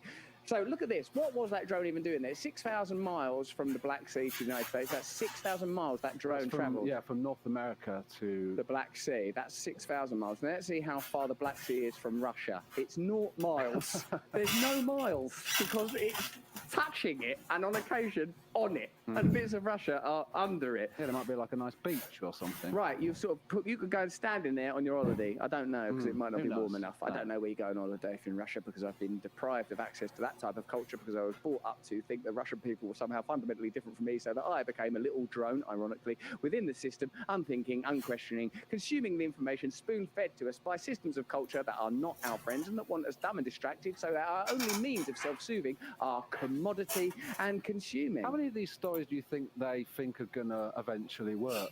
Because it's amazing, isn't it? Like, you had Nord Stream, and then Nord Stream has now surely gone through the filter of people going, come on, we did Nord Stream. Then there's the balloon thing, then there's the missiles thing, now there's I think they think they can do it endlessly. Keep doing it. Yeah. Endlessly do it. Now, to pivot for a while to other aspects of corruption, and we'll be coming off of YouTube in a minute to be exclusively on Rumble for a number of reasons. We've got James O'Keefe, that dude from Veritas, who done that sting on that geezer that worked for Pfizer. It's brilliant. You'll love talking to James O'Keefe, I think, because he's going to tell us more inside info about that Pfizer sting, which we obviously. So all that's been on YouTube.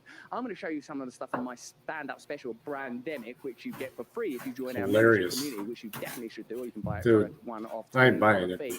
And right now, we're going to tell you that, you know, that banking crisis, you know, it's nothing to do with 2008. Guess what? It's nothing to do with 2008, except for two people that worked at banks that collapsed in 2008, i.e. Lehman Brothers and Deutsche Bank, worked at these banks. Check this. Joseph Gentili joined Silicon Valley Bank in 2007 after leaving his position as the chief financial officer at Lehman Brothers Global Investment Bank. And why did you leave your last job, sir? No reason, really. Just fancy the change. Just found myself with that cardboard box in a plant, wandering around the streets like, oh my God, it's happening again. Meanwhile, recently appointed Chief Risk Officer Kim Olsen worked at Deutsche Bank from 2007 through 2010 when it lied to investors about its mortgage-backed securities, the collapse of which led to the housing crisis. Also, she wasn't very good at her job. She was a Chief Risk Officer. Okay, I don't see any risks here. Oh, Papa's gonna get a brand new pair of spats. Let's do this. Oh no, I've ruined everything for everyone. Luckily, the consequences will only be felt by ordinary people and not by the banking community.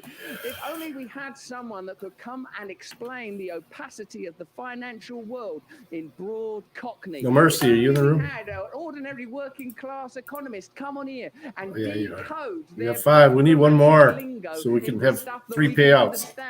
Unravel the nomenclature of deliberately obscure financial chitter-chatter into something that we, the people, can easily discern and break down. Yes, we now have him. He's the Del Boy of the Dow Jones. It's Gary Stevenson, an economist, inequality activist, and working class person. Gary, what's up, mate? I'm good, thanks. Thanks for having me on. What a fantastic introduction. Good, wasn't it? Made it up using me imagination. Can you tell us, please, what's been going on with all this hullabaloo? Is it like the last one, the 2008 one? Is it up? Will taxpayers end up inadvertently round the block, round the back, paying for it in some sort of way? And also, how do they keep doing these things? What are they doing? I know it's something to do with interest rates went up by 4.5% and they bought these bonds and it all went wrong. Like, so just give us stuff so that we can understand it and then resent it and attack it. All right, so I'll start with your first question. Is this going to be like 2008? Markets are still concerned that this could spread. It's unlikely, but possible. Most likely it will be kept to this one bank, Silicon Valley Bank. There's worries about Credit Suisse today, which is a much, much bigger bank. Probably it won't happen. We have to hope it won't happen, because if it does happen, it'll be a disaster for everyone. Let's assume it stays just within this one bank, Silicon Valley Bank. If that happens, the banking system will survive and ordinary people will not be massively affected. And the reason for that is it's only one bank going under. And the loss, which sits with Silicon Valley Bank, will be spread throughout the whole of society, and everyone will pay a few dollars. I think the way that it has been communicated has been pretty misleading. We've been told it's not a bailout, and essentially nobody will pay. If there's a loss, somebody has to pay it. In this case, they don't just disappear. In this case, basically, anyone who has a bank account will pay a little bit more over the next few years, and that will be how it will be socialized. I think the most interesting thing is the point that you make, basically, about, in many ways, this is a repeat of 2008, in the sense that the banking system itself, and in this case, Silicon Valley Bank, most of the deposit holders are venture capitalists, big businesses, wealthy people. They are going to be protected, and the loss will be socialized. For me, what I think is most interesting is the way that this reminds me of actually the mismanagement of the COVID economic crisis, and the way that our society mismanages economic crises in general, which is, as soon as the crisis hits, wealthy people can contact the government and they can protect themselves, and ordinary people are not protected. Go for it. Nice one, mate. Thanks for respecting the sign. I like what you said about Great freaking media. COVID pandemic and the mismanagement of the financial aspects of that. Oh yeah, I am talking. Sorry about that, mate. But I wanted to point out. Welcome, frickin'. We're playing a little poker in the background too, for fun money. We are still on YouTube, and we are bound by their guidelines. In a minute, we'll click over onto being Rumble, where we can just speak freely and say whatever the hell we like. So I just wanted to alert you to the fact that we have to nimbly, like linguistic Nijinsky's, trap our way through the guidelines that are set by the WHO that YouTube and their parent company Alphabet adhere to. So you're saying, mate, that this is yet another example of creating financial conditions that are beneficial to elites, or at least are not punitive to the elites, while punishing ordinary people, even if not directly. So when Joe Biden goes, our taxpayers won't pay this, what does he mean really, mate? It's an example of a management of a crisis in such a way that the rich are protected. And the communication given to ordinary people is that nobody will pay the cost. And I think the best example of this is at the beginning of COVID. Do you know how much money the US government has given out since the start of COVID? How much money they've given out total? Eddie King. I didn't know if you had a pair or not. $8 trillion. $64,000 for every man, woman, child, and baby in the US. So if there's a family out there, No, I turned off the video part. Mum, dad, 3 kids. If they don't have an extra $24,000 each, someone else has got it. Now, I don't know about you, but if I were going to give out $8 trillion, yeah, let me see. I would think I should do an analysis of who's going to end up with that money. But was that analysis done? I'm guessing that's one of your rhetorical questions. I'm seeing your style now. You're using rhetorical questions. You're a skinhead using rhetorical questions. Yeah, I don't like it. No analysis was done of who ends up They've with that done money. some analysis, Gary. It's standard procedure. Well, you won't be surprised to know I've done some analysis where I'm from. We pride ourselves on understanding things fully. Listen, the reason I disabled it. Is because the spending of the rich collapsed, all right? If you're an ordinary person, what are your expenditures? Rent, mortgage, food, bills. During COVID, you're still paying them. If you're a very wealthy person, luxury holidays, going to the theatre, going to bars, you probably know about that kind of stuff, Russell. Those expenditures couldn't be made, which meant the spending of the rich collapsed. It was replaced by the spending of the government, which means the government pays your wages, you pay your bills, you pay your mortgage, it goes to a rich person, and he can't spend it. $8 trillion funneled through ordinary people to the rich. Now, what do you think will happen? That's $24,000 per person. So that goes to the rich. You're talking about hundreds of thousands of dollars. Same in the UK, to all of the richest people in the country. What do you think will happen if in a period where the economy is closed, we give hundreds of thousands of dollars or pounds to all of the richest people in the country?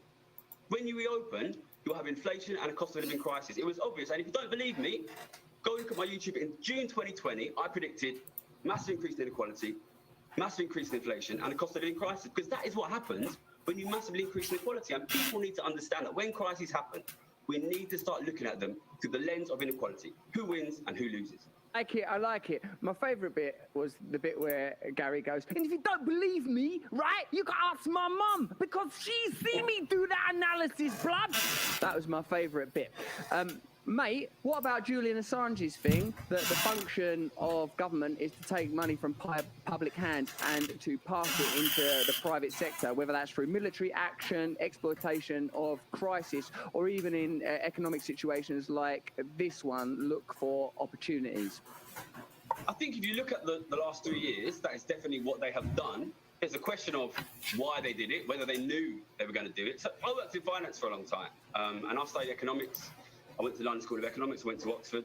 From my observation of wealthy people who understand economics, I suspect they probably did it by accident. Because I think what it is a mixture of greed and stupidity. What they want is to protect their interests.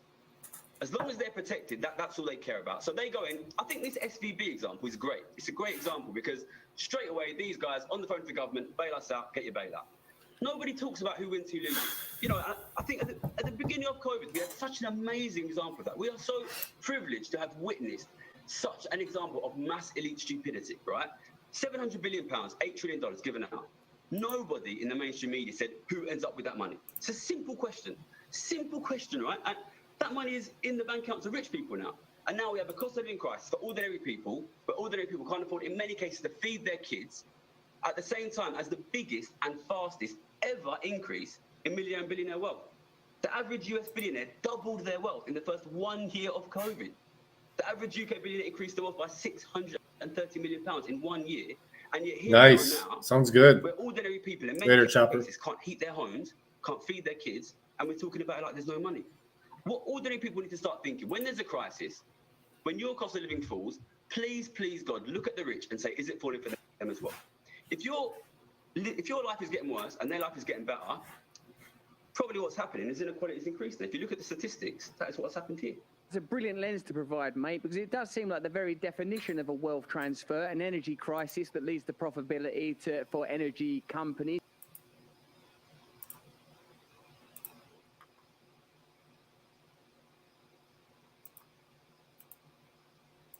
Crisis that benefit the pharmaceutical industry. Before you know it, crisis becomes the state that most benefits the elite. So crisis for ordinary people becomes de rigueur. Gary, that is a fantastic contribution to our show. I hope you're going to come back and contribute more. You can follow Gary on his YouTube channel, Gary Economics, but maybe Gary's the very kind of person who'll be joining us over here at Rumble, where free speech is something we pride ourselves on. That was a brilliant contribution, mate. How did you end up being in the financial industry before you go? What was your first job? I grew up in East London. I went to London School of Economics, and I won a card game. Pre-financial crisis, one particular large American bank used to hire one trader to a card game, and I won it. He gambled his way into the financial industry, and now he's gambling his way back out, all the while sipping a cup of tea and spitting truths. It's Gary Stevenson. Gary, thanks for that fantastic contribution. We'll speak to you soon, mate. I'll be in touch. Thanks a lot. Appreciate that. Thank you. Thank you very much. Gary? But I'll tell you why, Gary. Don't you like someone coming on? He's the Cockney version of me. No, you don't need to worry, because really? He's like on normal. No, don't be friend. On normal news, you would have a financial person, wouldn't you? Right. It'd be someone in a suit. He's that guy. Like, and right. Imagine this was normal news, and now me and Gareth, we're like the mum and dad, although we're both dads, because I don't know, we're a gay couple in this. We're the normal news, and now it's the financial person, this threatening, menacing, Stewie from Family Guy, Snatch supporting cast member, Gary Stevenson, a financial expert who's going to menace your ass. Yeah. I come over here to tell you some truth, dog. Blah, blah, blah. That sort of thing, you know, you get the idea. Anyway, I think that's face though, did I? No, you were very good. That was very enjoyable. To laugh at it. Let's hope he does come. Then you have Gary and Gareth. We'll put him over there if he's going to bother you. Okay. You don't need to be missed. You're fantastic, you.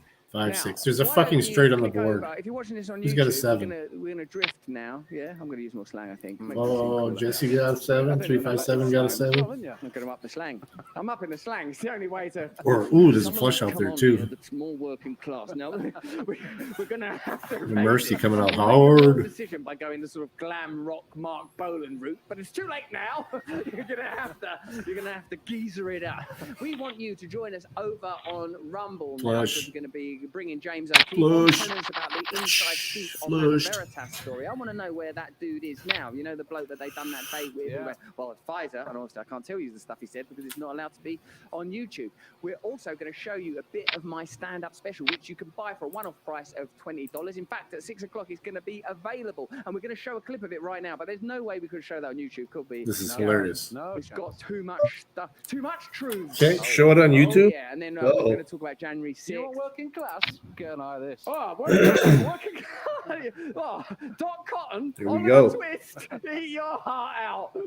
Because here we go now for some ranting and raving from me. So YouTube, click over. Watch us on Rumble. This stuff's completely free over there. We can speak freely. You'll love it. Have a look at my stand-up special, Brandemic, right now. YouTube, see you later. Check out my stand-up. But at the beginning of the pandemic, you will recall that xenophobia was very much in play. And it took the form, an interesting form, I'd say, of a simple prefix. A simple prefix was where we was introduced to xenophobia during the pandemic. I noticed it first with the use of the word wet in front of the word market. Right? Because who don't fucking love a market? A market is a place of great joy and pleasure, isn't it? The market, oh, down the market. What's your favourite market? You got fucking good markets in Liverpool, wouldn't you? Love it down the market, going down the market. I'm from Essex, we love the fucking market. The market's like a fucking outdoor cathedral. It's a bazaar, it's a souk, it's a place of trading, it's a place of life. Going down the market, pair of Gola trainers, 20 quid down the fucking market. Love it. Fucking fruit and veg stand, geezer doing this with a paper bag. 4 of a kind deuces. D news. You're a working class hero. Damn. Will you be my new dad? I fucking love that, didn't you? Every day, man. But if you put the word wet. They got here an hour early and they still. Nope, not sure. I have more scheduled. I've already scheduled more, but. In front of the word market. Ugh, what the fucking hell's going on down there? What is a wet market? That sounds disgusting. Yeah. You know where this coronavirus come from, didn't you? Down the fucking wet market. That's what's caused it. Now they're down the wet market. They're different than us over there. They've got fucking wet markets. What do you eat? Domino's, Burger King, McDonald's, fish and chips, stuff like that? Not these fuckers. They're down the wet market, eating bats all covered in cum. Guzzling it down. Crunching up little bat heads with all cum coming down in there. They're guzzling, smoking a fag while squatting, eating a bat all covered. It's going to cause a fucking pandemic, isn't it? If you're eating a fucking bat, all smothered in cum, bat wing going in your mouth, like that down there, guzzle it down the wet market, all slop and gunk all over the floor, fucking all back cum dribbling down here. It's gonna cause a fucking coronavirus pandemic. That's where it's fucking come from, them dirty parts down the fucking wet market. Nice freeze frame. It's like he's taking a deuce.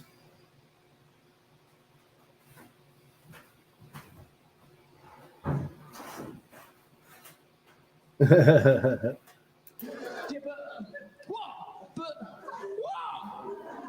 but it's just over here, the Wuhan Institute of Virology, where they're doing gain of function research on bat coronaviruses, where they're deliberately making bat coronaviruses more infectious. I mean, it's a bit of a coincidence, isn't it, that there is a Wuhan Institute of Virology where they're making bat coronaviruses more infectious, and that is the place where this pandemic started? Is it more than just a coincidence? Listen, they've got bats. They are fucking smothered in cum. They've got these little bamboo cages with fucking armadillo things in them. They ain't got shell on. They're fucking eating that as well. Slimy little fucking fish with their eyes on their top. They're guzzling that down. There's cum going down their necks.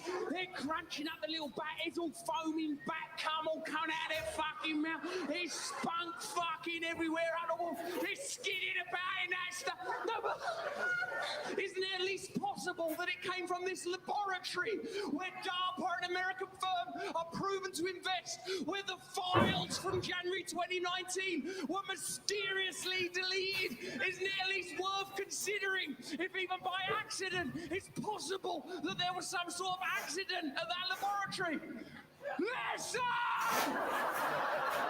How much fucking spunk on a fucking bat do you need before you start understanding science? Yeah, I'll be on Rumble if I get knocked on this.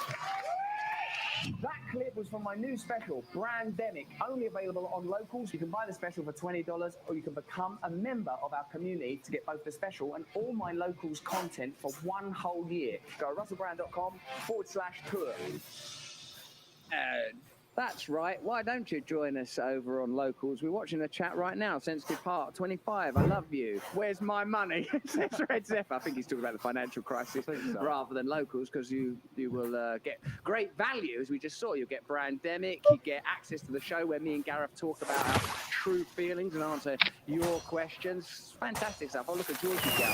It's not a cost of living crisis. It's a cost of elitist greed crisis. A cost of manufactured greed crisis. This is good. We need to adopt that narrative. Not keep referring to it as if it's some kind of inevitable act of the spam-demic and proxy war. Georgie Gal, that's a hell of a comment. And why don't you, when you get by, this isn't another thing, isn't it? And again, we've pointed out, we were talking about it yesterday, that, yeah, this was going on during the Trump administration, in the kind of deregulation, things that were put in place after 2008.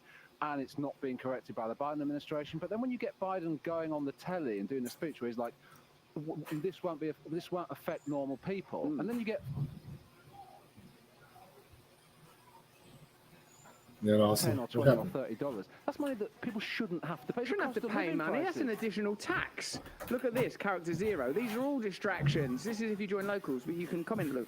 These are all distractions, says character 0, to keep people from taking the power. Fearmongers and provocateurs. And then Zashek's 3133. I never eat out. I bring my own stuff to Sunday lunches because I'm not willing to pay $15 for a salad. See, people just say stuff. Sometimes they talk about their own stuff. They love Gary. Look, they're really enjoying him. That's good. That's what some of that stuff about Family Guy that came from there. Did I declare that at the time I said it, or did I just sort of act as if I was making it up? I think you act as if I do that sometimes. I just absorb things. Oh, look at this. Tamara Spencer. He's nothing like you, Gareth. You're smarter and better looking.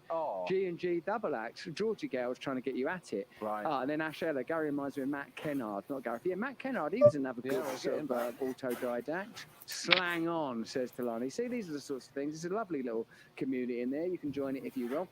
Also, though, one of the things we do here on Stay Free with Russell Brand is we create conversations from across the political spectrum. Now, we were surely, like you, spellbound by the Project Veritas sting of that Pfizer employee, which we called a classic honey trap, i.e. it was a set of little dates where Jordan Tristan Walker revealed, or at least said, that he said the Pfizer were using gain-of-function-like or sort of advanced evolution, directed evolution was the phrase, wasn't it, techniques, which they weren't a good look for Pfizer. Anyway, the mainstream media kept it right out, and they found a way of getting James O'Keefe, one of Oklahoma's greatest stars, because one of the claims was that he spent company money flying people to see Oklahoma or something like that. Yeah. They're really sort of clutching at straws to find reasons why he stole a pregnant lady's sandwich. But what about Pfizer's profits during the pandemic?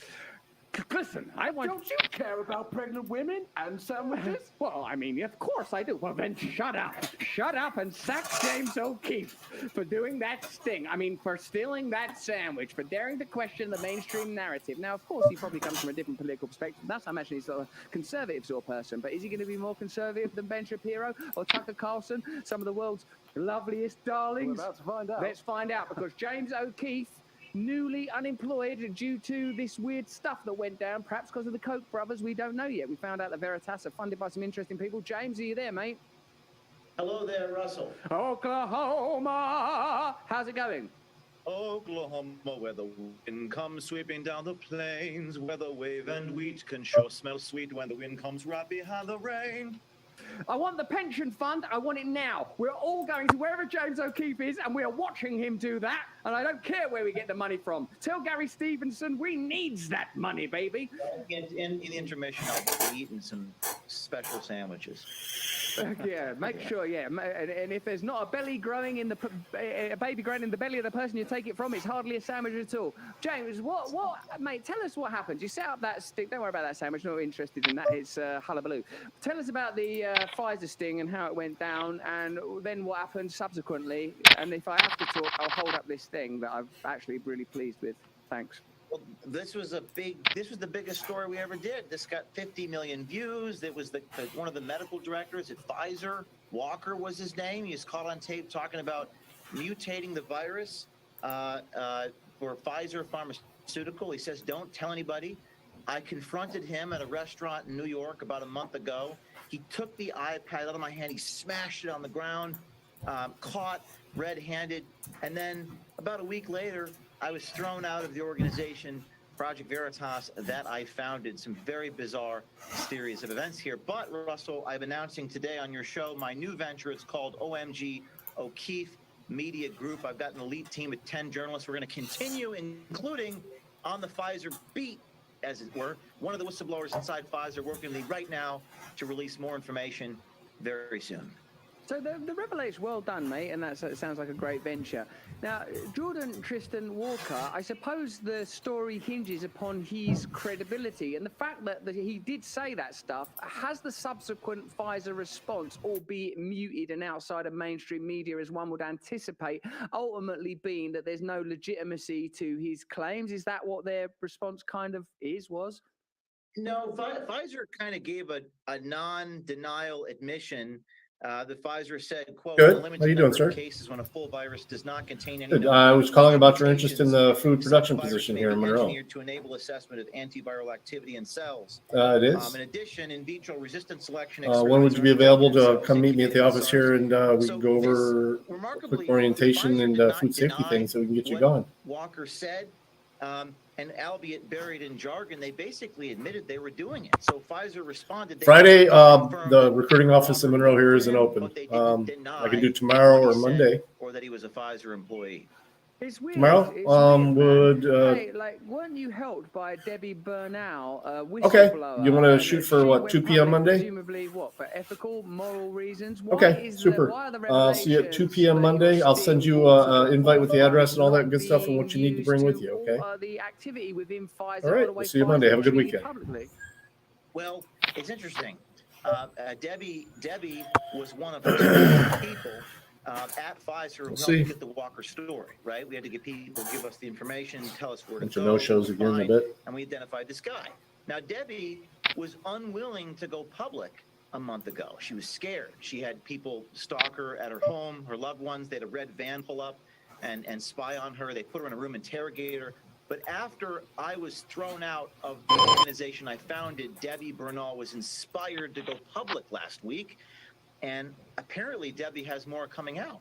So this whole situation with me, whether it was Pfizer or whatever, retaliating has inspired a lot more people inside Pfizer to be courageous, to blow the whistle, to, jump on the proverbial grenade. That's what they're doing. And they're going to this website up here, and I'm giving them cameras. My new vision is to equip thousands of people with these special cameras.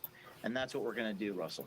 Like that, that's very Fight Club. Gal's got a question. I've got one question regarding the kind of power of Pfizer and the pharmaceutical industry. Has this whole episode and what's happened to you as a result made you more anxious and worried about the power of the pharmaceutical industry? Because it seems incredible from just some of the tactics you were talking about there.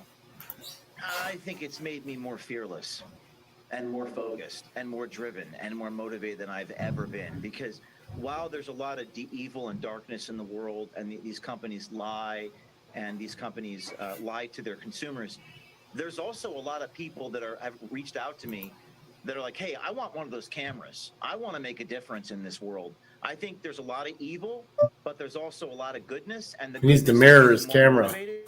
So I walk away from this episode very inspired. this website I've launched.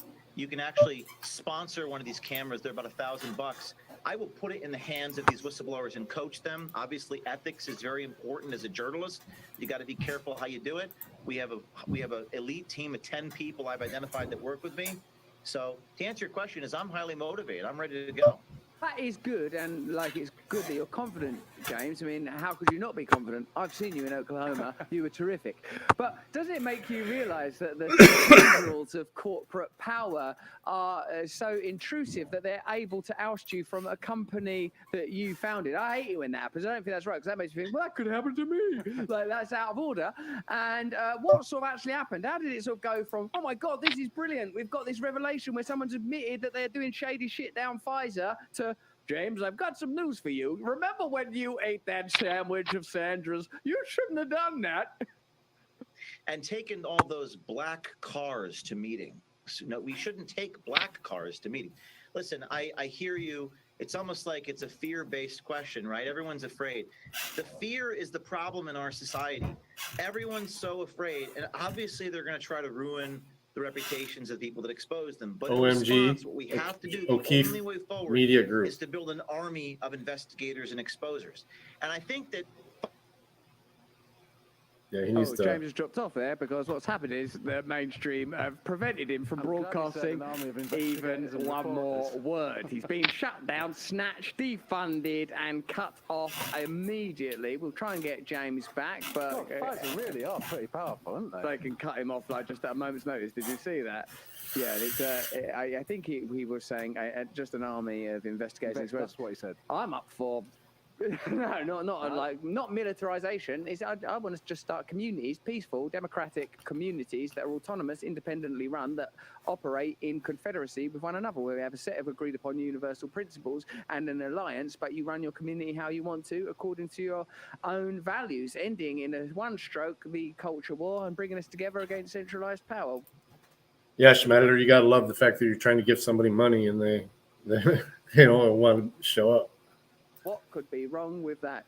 Please, can I talk now? Well, should we try and get James O'Keefe back? I mean, do you reckon that was just the internet dropped, or do you think that Pfizer swept in? Like, what's amazing is the clip that we've got is him doing Oklahoma. That's what we're offering up now. We've got so much more to tell people. We've got like January the 6th information, like some amazing stories to tell you. I guess we're gonna have to do that tomorrow now, aren't we, Gareth? We've got some brilliant stuff about January 6th. It's absolutely fantastic. We've also got a presentation. You've got to watch the video. It'll be up on Rumble in a minute about Matt Taibbi appearing before that congressional committee. Did you see? Yeah, he don't give a fuck. Crack up, man, because this Congress person that's investigating him so haughty, it will really, really make you laugh. It's so funny. I guess we should maybe wrap up the show, shall we? Oh, they're trying to get James back to say goodbye. While we're doing that, I don't want to watch him on Oklahoma. You guys are always trying to peddle that. It's like, I think these people are real musical fans. I've got I can see it all in my mind. Like if it was like Rocky IV or something that I really know, the bit where the gloves go. Ooh, straight. It's become iconic, is what I'm trying to say. Should we look at the bit He's where got Ron straight. DeSantis is badly introduced and someone nicks his podium? So Ron DeSantis, who like Observer. Let's just stay at the table now, at least. looking into that dude, or not into that dude, we'll be looking into some of these policies and stuff and inquiring about them. But have a look at this, where he does a speech and someone nicks his podium. Just pay particular attention to the people that take the podium. They do it so busily, like little Lego men, that just dart off as if they had no other care in the world or business other than taking that podium away. And also the woman that's one job was to introduce Ron DeSantis, sort of really pull in focus when he's trying to begin his speech and adapt to his new podiumless reality. Check it.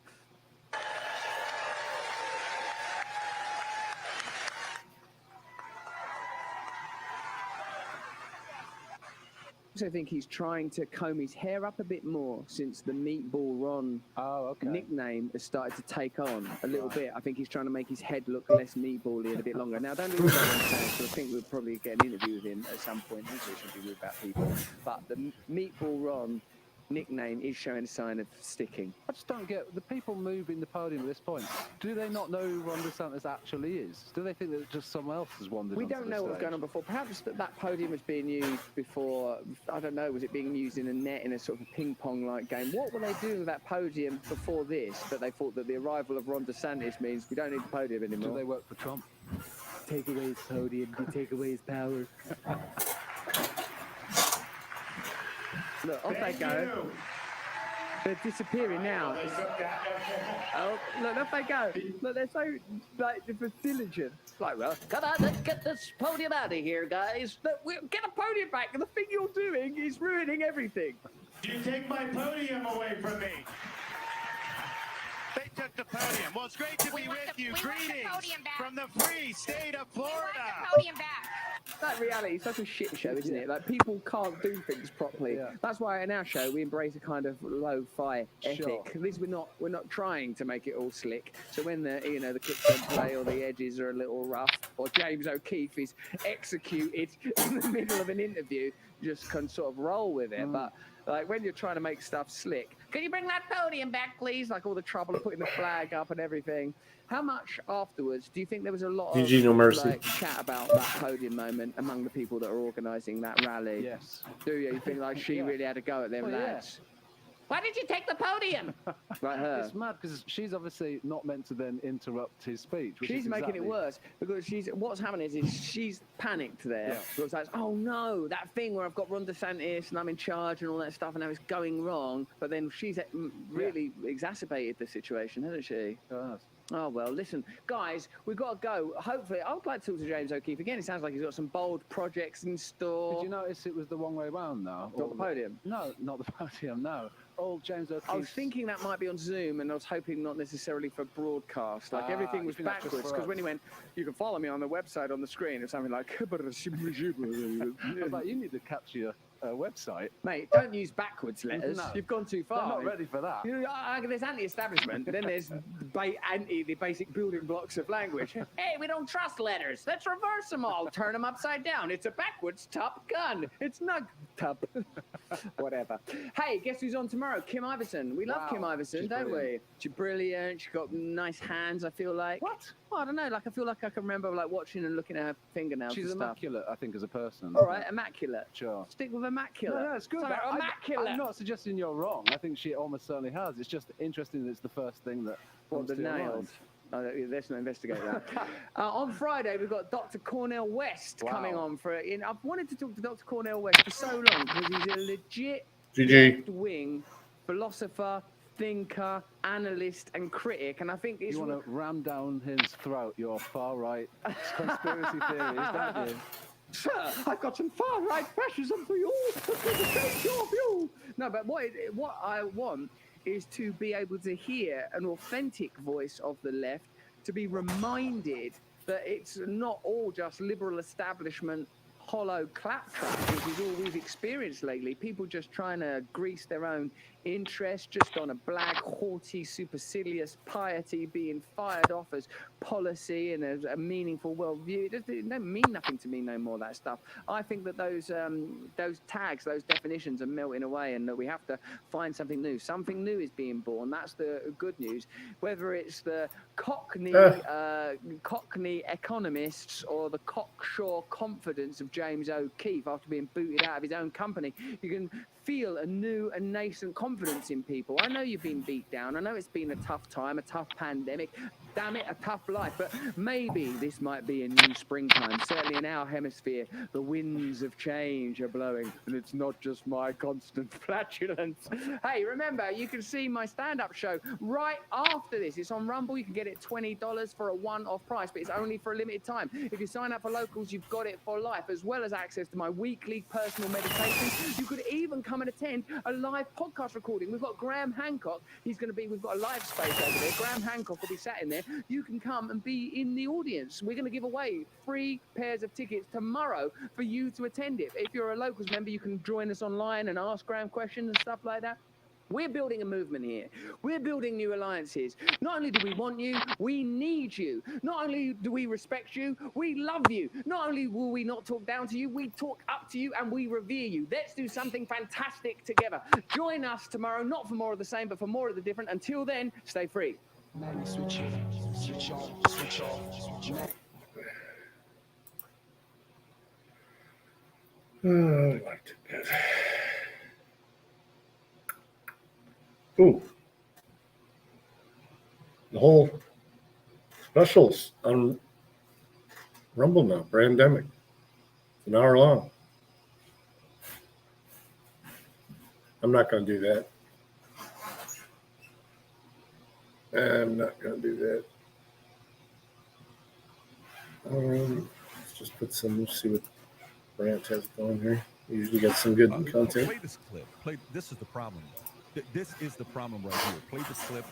I are here today because we have a trans child. Asher, 6 years old.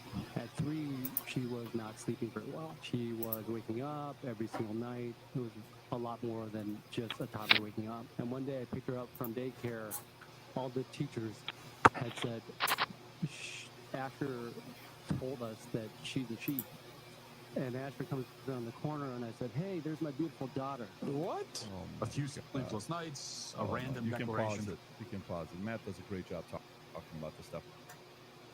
Your son, did you hear? Like, this guy sounds like an educated guy. 3 years old. What are you talking about, bro? And he's getting the mic. The mic. You know what is a form of giving the mic to speak at an event? That is a recognition. If somebody gives you their audience, their mic, that is a form of a recognition. I recognize you, that you have a credible message to give. Come give your message. We're giving the mic to that message. That father can believe that. But if he's doing that because he wants to be invited to certain parties, or he wants to be accepted by a certain community, or he wants to be known as a sensible, whatever. But then you're using your kid as a prop. Like, you know how the joke about uncles are like, "Hey, let me borrow your 2-year-old kid to go to the mall," and it's like, you take the kid, like, "Hey, oh, you have such a beautiful. Oh, thank you. Oh, so what's your name?" Oh my God, you use it as I do that with puppies. Yeah, you do it with cats, though. We do it with cats. So, but it's kind of like a prop that you use. You're using your kid as a prop for something like this. Give it a break. Who's trending right now on Twitter? Drew Barrymore. You know why she's trending right now on Twitter? Because of this TikTok guy, Dylan Mulvaney. I don't know if you've seen what happened with this Dylan Mulvaney. I got to pee. I'll be right back. Where a bunch of people are posting this, sharing how, her story of trans and all this stuff. And then eventually Drew Barrymore apparently gets on her knees. I don't know if you've seen this or not. That's the picture that's going viral. Right there. That's the knee picture. So she gets on her knees. That's a guy. That's a guy in the dress? Yeah, Drew's definitely not a guy, but the guy that's a guy. That is And why is she on her knees? What's going on? It's like, man, thank you so much for being so brave and doing this. This is what we're highlighting. This is what's being turned into heroes. Okay. That is the problem. And by the way, the same exact when I watched Tom being uncomfortable with this, you know what the average parent is thinking about right now? Here's what the average parent's thinking about right now. Tom and I were talking yesterday. We're talking about a couple big deals that we're doing, and we're in my room upstairs, and I'm getting Tom's counsel, like I always do. I'm always asking Tom, "Hey, Tom, what do you think about this? Tom, what do you think about that?" We're processing issues together. And one of the deals that we're going through, Tom says, "I worry if we're going to be able to close that deal." I said, "Why is that?" And if it happens, you'll hear about it. It's very big. If it doesn't happen, you'll never hear about it. Maybe I'll write about it in a book 5 years from now, 10 years from now, but you're not going to hear about it anytime soon. And he says, "I worry if that deal's going to close." I said, "Tell me why." He says, "Because of the opinions and the stuff we talk about. I worry if that community will accept the voice and what we talk about on the podcast." You know what that is? That fear shouldn't exist. When you have kids, like, here's the part with me as a parent.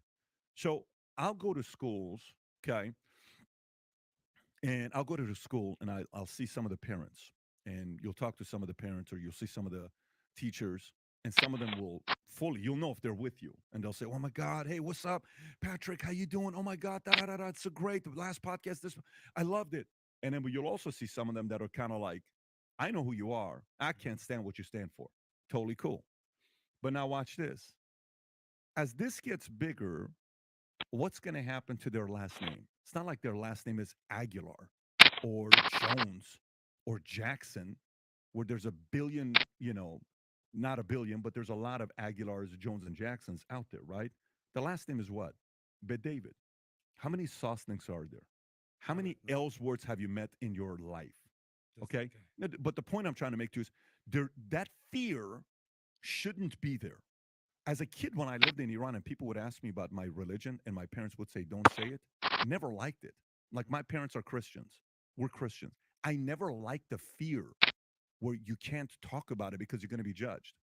Yesterday I posted a job post, and we're hiring right now aggressively. We've got 18 job openings.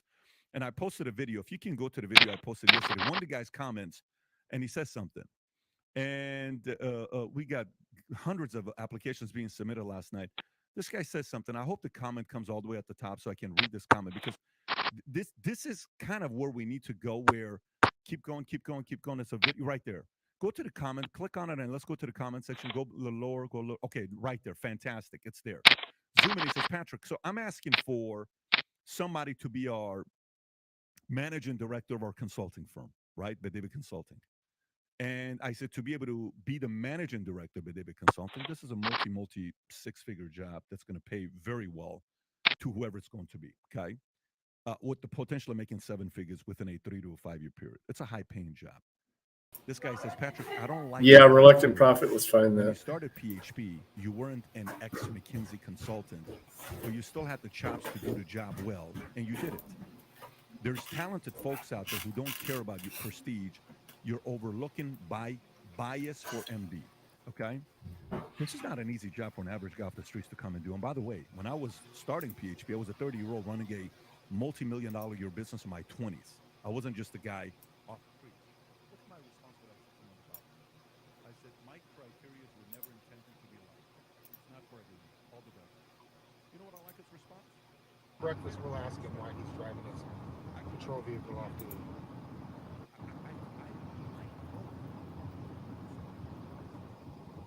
It's a good question. Do this.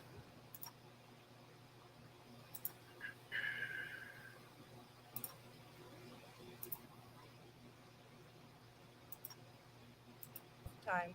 Apparently. Well, he just paid for his breakfast by trying to give me a ticket, I suppose. I missed it. Here, I'm gonna back it up. You got pulled over, huh?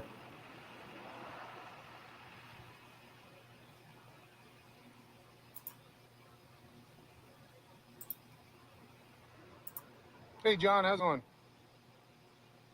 Hello, Latin Indian. His name's So Reluctant Tohono O'odham Prophet. Police, I pulled over in front of him before a stoplight, and he got all butthurt. And then he went ahead to try and go around me, speeding up next to me, and then decided to get behind me and pull me over. Reservation. And boy, it bruised his ego because he's super upset. Thanks for coming in. Hopefully it's quick, but he seems awfully upset.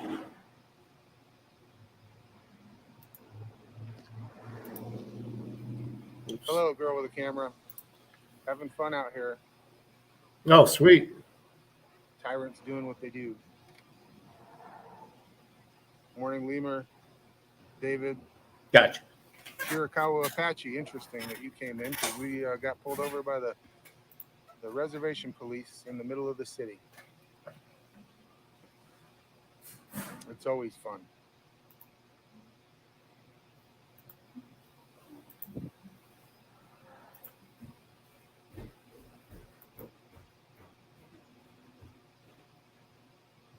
Show him your tomahawk? Yeah, I know. I figured it would actually be somebody that was from the reservation that worked at the Tohono O'odham, but apparently he doesn't look very Something up while you guys are made it. there. He'll be back. Let's see if he's as rude and upset as he was when he came up to the window. I asked him if it was out of his jurisdiction, and he said, "No, I work for the state." Hello, shotgun hobo.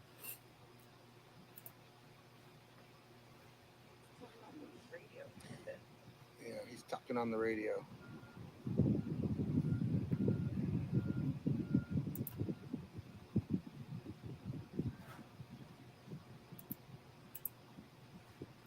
Hello, Steve-O. Where are we? We are in Tucson, right off of Aviation Highway. So I was going down the highway, and there's a stoplight. I pulled over in front of him, and he went ahead. Oh, I'm going to make sure I ask him if he's going to show up to court. And I pulled over in front of him, and he didn't like that. He tried to speed around me, and I sped up a little bit, and he pulled behind me and wanted to pull me over. I'm not sure. I don't know all those laws and regulations, but apparently give me something to do to find out.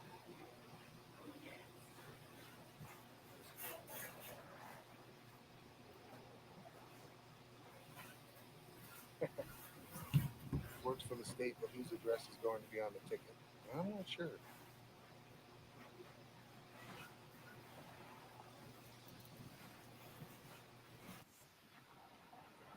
I'm show up. Are you close by? I'm just before Alvernon on Aviation. I can't imagine he's going to hold me here too long. He's got, what, 20 minutes?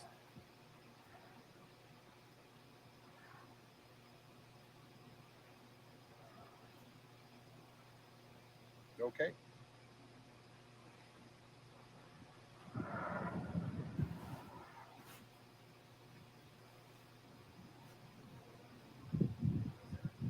See if I can give you a better offer him a piece by 30.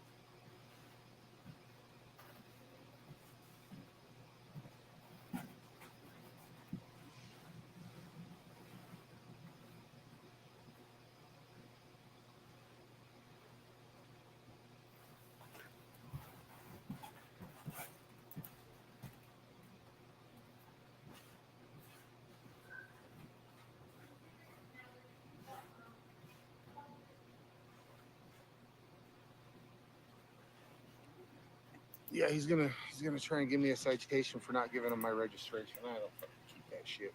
Too hard to deal with. Did you give him your license? I did. I did. Hey, Four Corners. Houghton and Tankerville. I'll probably be gone before you get all the way over here, girl with the camera.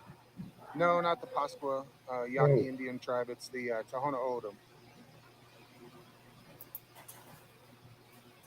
Sorry, guys. Taking care of some work here. Oh, yeah, he's even worse. He was butthurt when he pulled me over.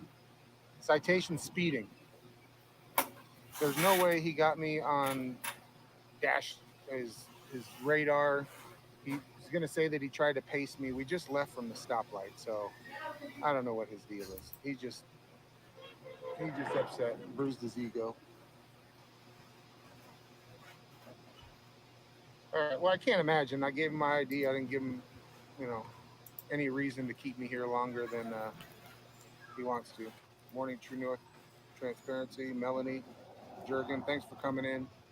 Hopefully he comes back and he's as big as an asshole as he was when he came up the first time. Do I get pulled over often? No, not very often. For sure. This one was totally his ego. I'll put out the video tonight because I was actually filming him. I think that's why he was upset. Only when I drive, yeah. Girl with a camera's never been pulled over. I've heard that before. Right?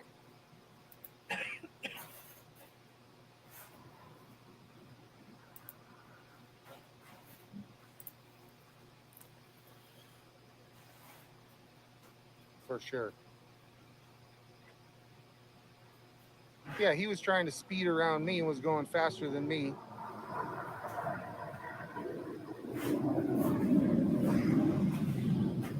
practicing for the air show. No, I am not, and I am not on the reservation.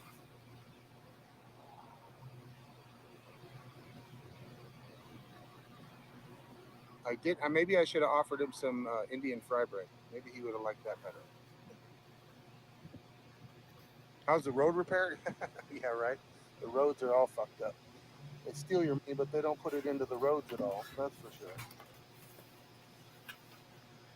Yeah, roads aren't holding up too good here.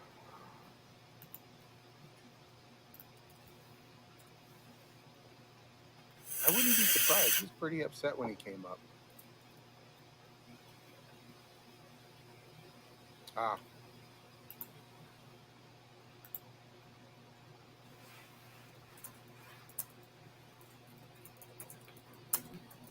Yes, Indian fry bread is yummy. It's powdered sugar and honey.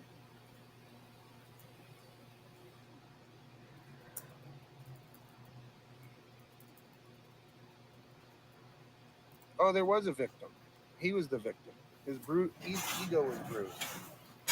We're here long enough. They're doing the practice for the air show. I'll see if we can get some planes for you, something to watch while he's back there. Last time I got pulled over was for a headlight out in my wife's vehicle. I actually recorded that stop. She asked where I was going, and I just pointed. I haven't posted it. Thanks for the. She did a good job. Donation. She asked Kyle, questions they always that. ask. Very, very nice of you. Put it towards. She gave me a warning for it. I didn't even know it was out. And it wasn't just a light bulb either. It was like a fucking ground somewhere. So it ended up costing me a couple $100 to get fixed.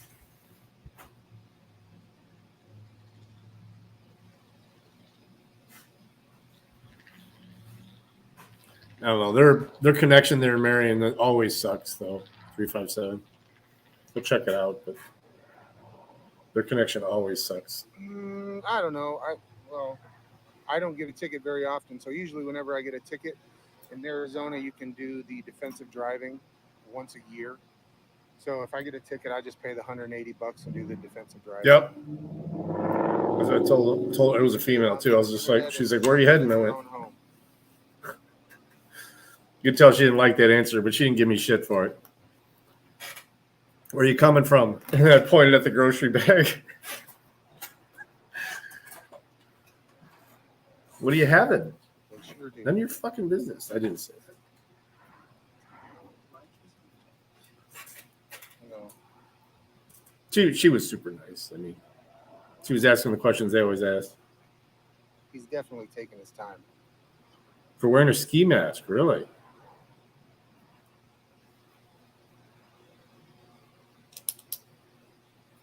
Well, that's for the defensive driving, so it doesn't go on your record. That may be an issue. I don't know what the actual ticket is.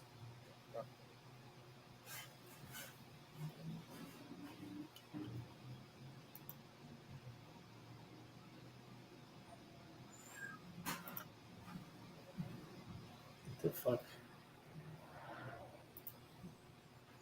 Glad to see the Chiricahua Indians representing. I don't think this guy really represents the Tohono O'odham Nation.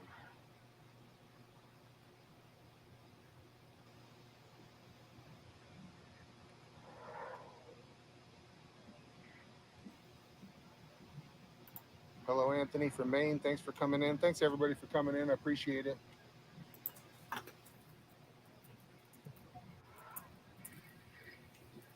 did not. No victim, no crime. Well, he was the victim. He was so upset when he came up here. It was pretty funny.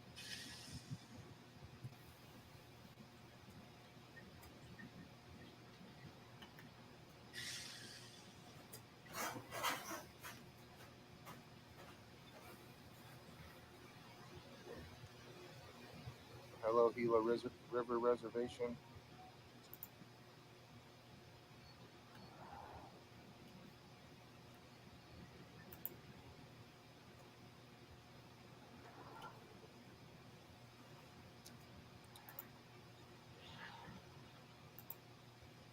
Oh well, he wanted my registration, but I don't have. I mean, they can look at your registration and see if it's on the computer. I don't have my registration. I have a passenger here. She's got a camera pointed back at him. And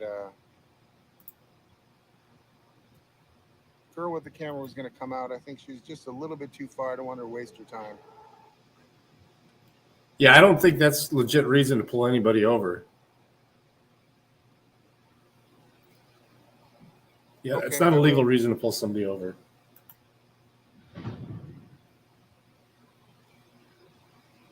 Oh no. I John's get upset. it looked He ain't coming back to suspicious, the but one.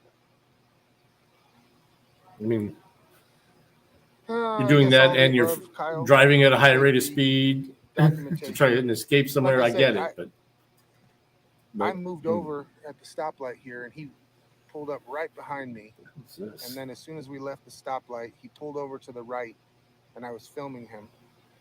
And he tried to pass me. I sped up a little bit. He was in front of me. Then he hit his brakes, got behind me, and pulled me over.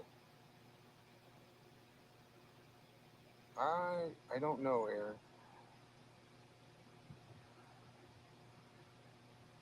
Oh, I know.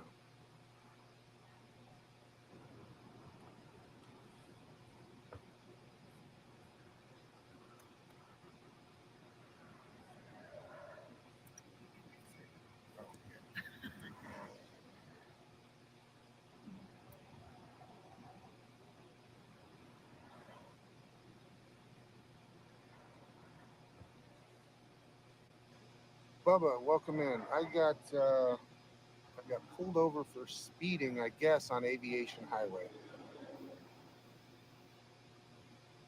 I didn't speed up. I was accelerating from the light. He's the one that tried to go around me, and I think he had to turn left, and so he just hit his brakes, got behind me. You know, either way, it just.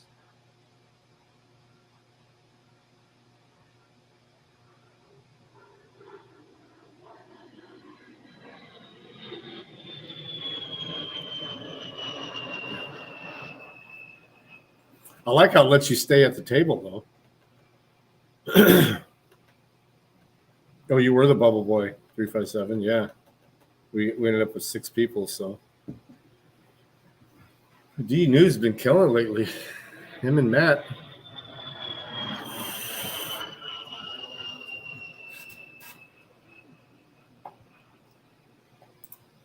Man, we caught it just as he was done too. For sure. Oh, another cop. I wouldn't doubt it. I mean, I have footage. I'm definitely going to We'll go jump back report up to him. this where he's next to the But cop there's no again. way he could even pace me. We just left from the stoplight, and we're accelerating.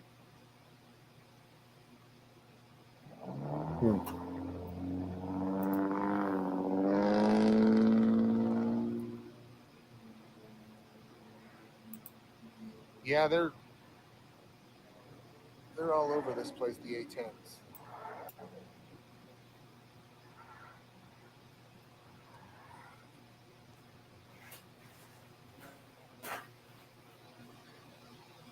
It's coming up on its 20 minutes. You better get cracking.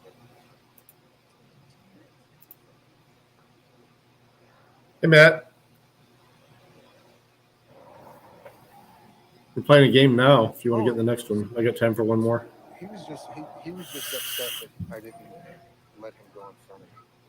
That's all it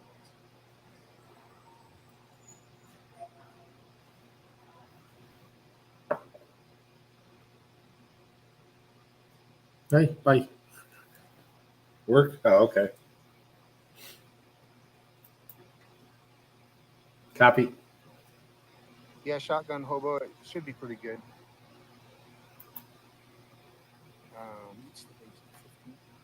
Hopefully, I think it was supposed to rain next week. It's been really cloudy, so hopefully it's a nice day.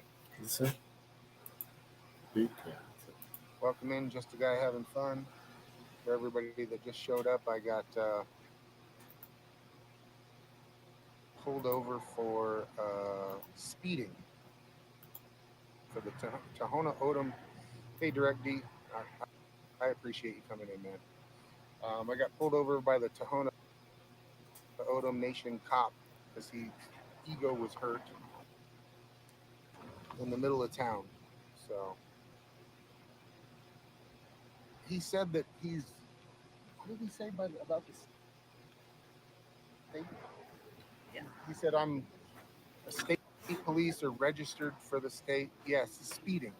So we pulled off from a stoplight, and he was behind me. He tried to go over in the right-hand lane because he was mad I got in front of him.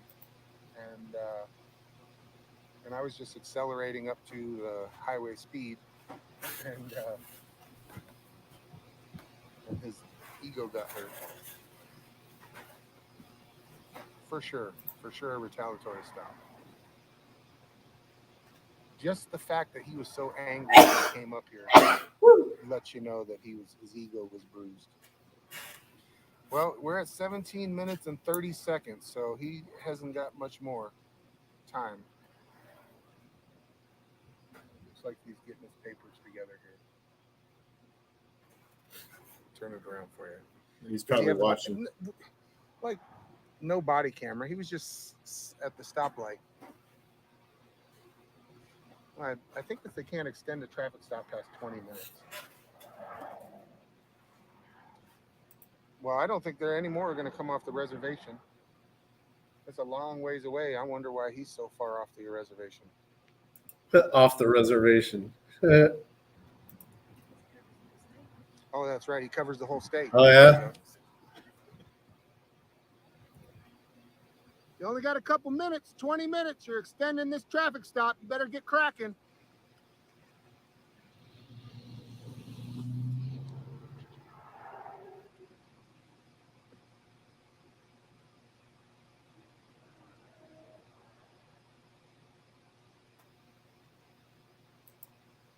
Looks like he's about done.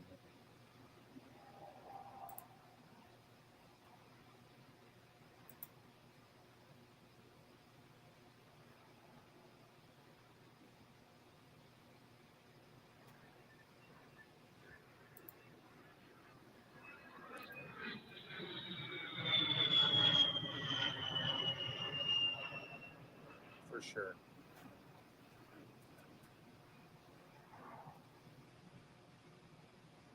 They have no regard for anything in public. I just want to see this interaction with the piggy. The A10s. I know that sound. Called in a bombing run to get us taken care of. Yeah, she's the one that told us about it. I don't know why To he watch was so his- mad. All I did was pulled over on the stoplight, and then I guess he wanted to be the one in the lead. All right, here he comes. What's your show? Okay, Mr. Kelly, you recording this? I am. Okay, this is your citation. Yeah. This is your state citation. So- Okay. so what did you- Let me you- explain this to you. This is your citation. Okay. I paced you at 70 miles an hour. How long did you pace me for? I posted you How at long did you- 75 miles. At how long 70 did- miles an hour. how long did you The pace me posted for? speed limit is 55. Okay. How long did you So pace you're me being for? cited for speed greater than reasonable and prudent. But And also your we were registration is accelerating. expired, so if I wanted to, We were- I could tow your vehicle right It's down. not expired. Your registration for the vehicle is expired. All right, you can take that up with the motor vehicle department, but you're being cited for that also. Okay? Why are you so upset? Your court date is April 19th. Are you gonna be there? 2023. I will be there. All right. Why are you okay? so upset? Listen to me. How come you don't have any Listen to me. identification markers or anything on? Because I'm off duty right now. Oh, so you're pulling me over off duty? Doesn't make any difference. Oh, it doesn't? You can just go ahead. Well, so your ego got bruised and you decided to pull me over because what? I didn't let you go by me or what? Court date's at 9 o'clock. All right. Sign here at the X. It's not an admission. Oh, wow. It's just that you promised to appear in court. Do you understand that? No. Do you promise to? understand that? Do you promise to appear? Do you understand that? Yes or no? I don't answer questions. Okay. Are you going to sign here? Sure, I'll All sign right, under here, go ahead, duress. sign there at the X. So why are you so upset, man? Yeah. Are you having a bad day? Did your wife yell at you this morning? Go ahead. Why are you so Sign upset? at the X. Why are you so upset? Sign at the X. Do I have a time limit to sign? Sign at the X. Well, you waited 20 minutes. Is there a time limit? I'm a slow signer. Just relax, well, man. I got all the time in the world. Do you? It's Oh, my day off, is actually. it your day off? So you're pulling people over Sign on your day the off? ticket. Do you think that's appropriate? Do you think that's appropriate to pull people over on your day off? Sign the ticket, please. I told you I'm a slow signer. Okay, well, I'll wait. I'm just waiting for you to calm down a little bit, man. I'm You're calm. high I am strung. calm. You don't seem I'm calm. just gonna go and grab myself some breakfast after I'm done here. Oh, so you were hurrying to Go ahead. breakfast? I'll Were you? hurrying to anywhere. You What were. you in a hurry You for? were going faster than I was on my camera. You know I'm going to play that video in court that you tried to go in front of me and then slammed on your brakes, got behind me and pulled me over. Slammed on your brakes? You Wait, got slammed that on your camera? brakes. I did. Okay, Yeah. well, then you'll have all that on camera. I do. Okay, whenever you're done.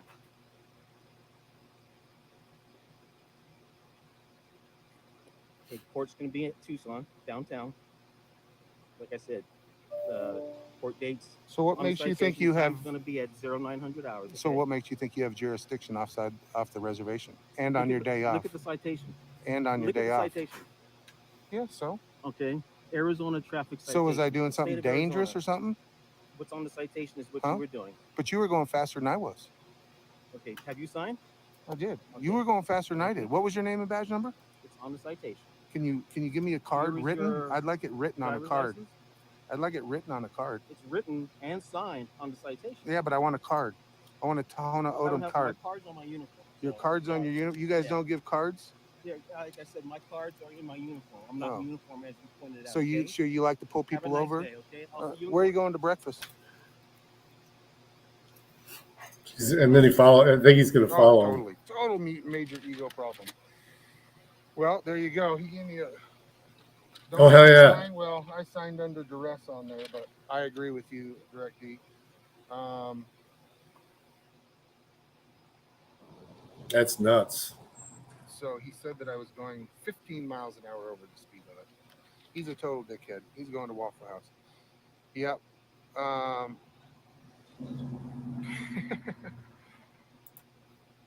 right, let's see. Get that ego fixed, okay? Tough guy, bad attitude. Get back to the reservation. Oh, yeah, we can do that. We'll follow him, see if he goes in front of me. We'll go ahead and.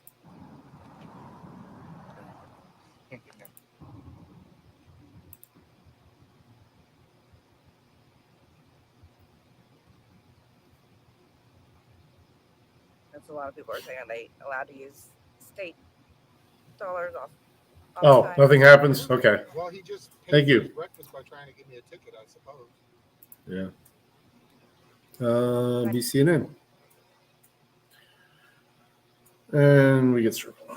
Their signal always sucks in Marion. I don't think it's their phone or anything. It's just.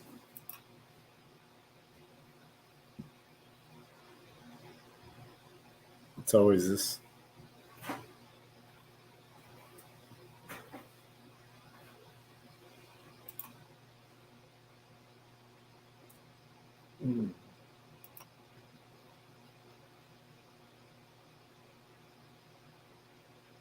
We got chat. Live buffering. Yeah, that's what I got.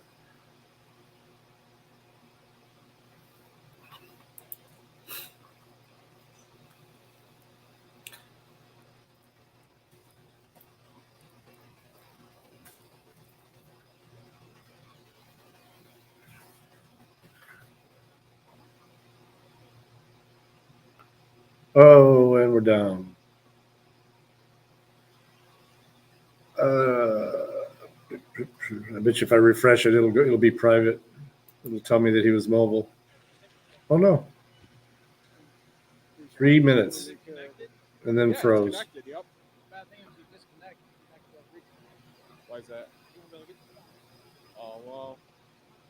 How about you take Afro Man's live and just when you see that paper, it's gonna be along that wall on the first floor. Just like hold the camera and block that. Yeah, this high. Yeah, there's gonna be pieces of paper that have the Wi-Fi password on there. Crazy weekend, huh? What happened? Okay, how much is this going to cost me? What's going on? Did you bail me out? That's kind of complicated. All right. What does that mean? Well, looking through your camera roll here. How do I go through that, please? Friday, you were in a pretty tough spot until you got shut down by the FDIC. After that, we didn't know what to do with you for a second. But there are some fun photos in here. What about those VCs who bank with me? What do they want to do? Oh, they What? They're on my side, right? well, let's look. It's apocalypse time, folks. Get all your money out of SVB. Do it now. Where's the Fed? Why isn't the Fed stepping in here? I thought we were libertarian. Don't we hate the government? I pay you to tweet and nothing else. Oh, come on. Yeah, but then after some due diligence, we created an emergency lending program for banks that might need withdrawal. Yes, Brooklyn Audit. Oh yeah. To ensure that everyone who deposited in your bank will get their cash back from our deposit insurance fund. Like President Biden said in his voice memo. Folks, you will be able to get your money out of the SUV. Oh, sir, it's SUV. Hey, look, I didn't ask for your pronouns, Jack. So this isn't a bailout that I'm gonna have to pay for again? Well, no, because the money's coming from the deposit insurance fund. But where's that money coming from? Well, it's coming from the Treasury, so... So it is something I'm paying. No, there's over like $100 billion in it already. You're fine. Well, yeah, but if this keeps happening, then what am I supposed to do? The people who are What do you losing mean it, it the ones won't- that invested How am I in supposed to it. know Well, that? they haven't. Why is my stock down today? I am not paying for his medical bills. You're not. It's the ones who invested in the company that are going to be losing the most money. Too big to fail, baby.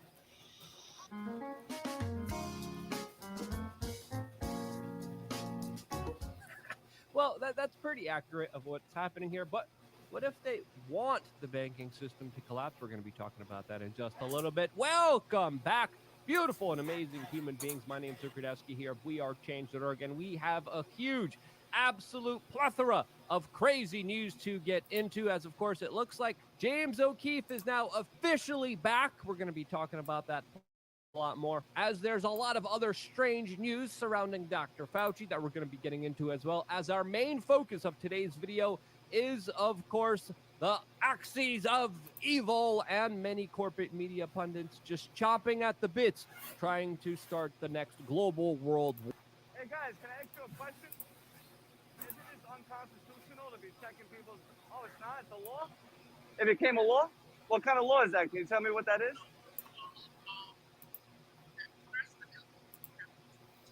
Oh, they'll tell me that? Why? Why you gotta be so rude, though?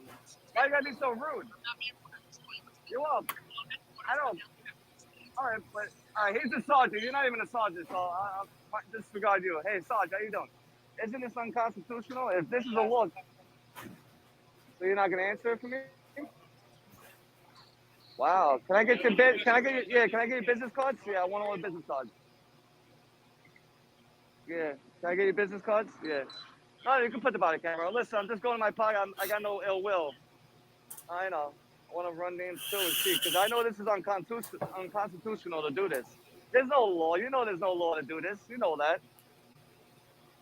You know that's no law. But yeah, you got a business card too. You're a sergeant, right? It's okay. You could do that. No, I heard that. I know. 1477. I got that, but do you have a business card? You don't have one? Okay. I know. I can do it for a request. Yeah, I know all about that. Yeah. Yep. I want the business card, though. Isn't it in your policy to hand them out? Right? Thank you. There you go. But your business card. Your business card, though. You're the sergeant here. You're in charge of them two, right? Well, I'm saying you're in charge of them two, right? I'm just asking you a question. I don't know why you gotta be so rude, though. You know, where's the transparency here? Where's the... Oh, okay. Now you're gonna run away? Come on, guys. I hope you don't be like this guy, man. Listen, you got 5 years on. Don't be like him, bro. Don't be like him, dude.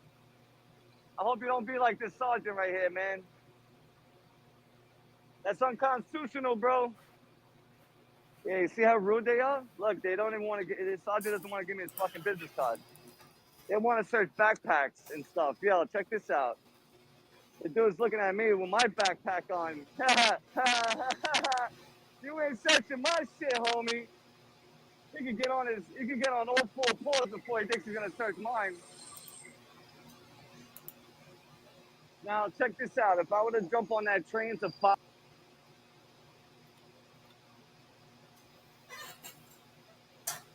Nah.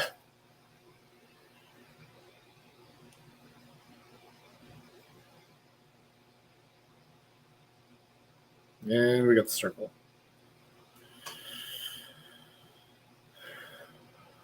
All right, let's go back here. Hopefully it'll come back. All here on this independent media outlet.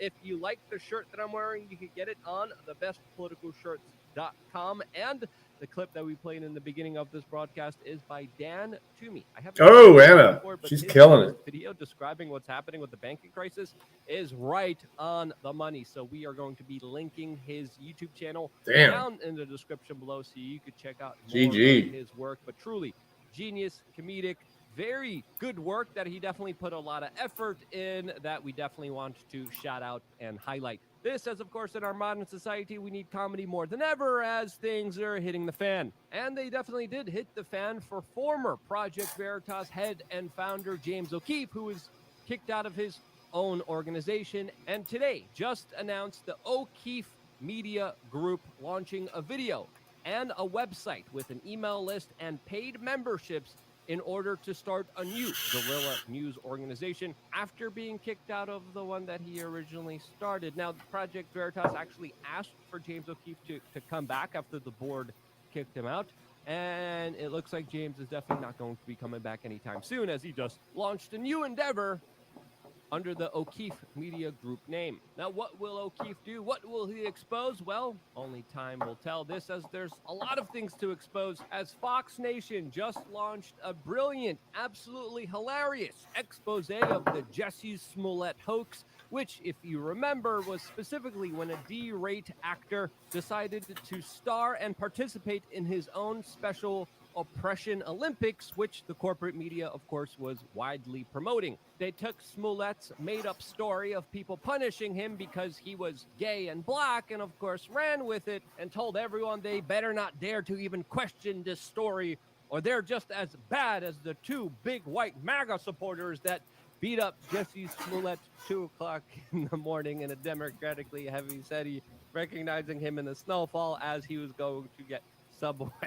Yeah, that was all a lie, meant to, of course, divide people, destroy race relations, and have people fighting each other rather than actually looking at the true source of their problems. And this video by Fox Nation exposing step-by-step what happened here is just absolutely hilarious. Ooh, Regan Benson's live, too. I held the blow because I didn't want to hurt him, of course. So I made it look real, but I held it. Then we started tussling, moving around, and then I threw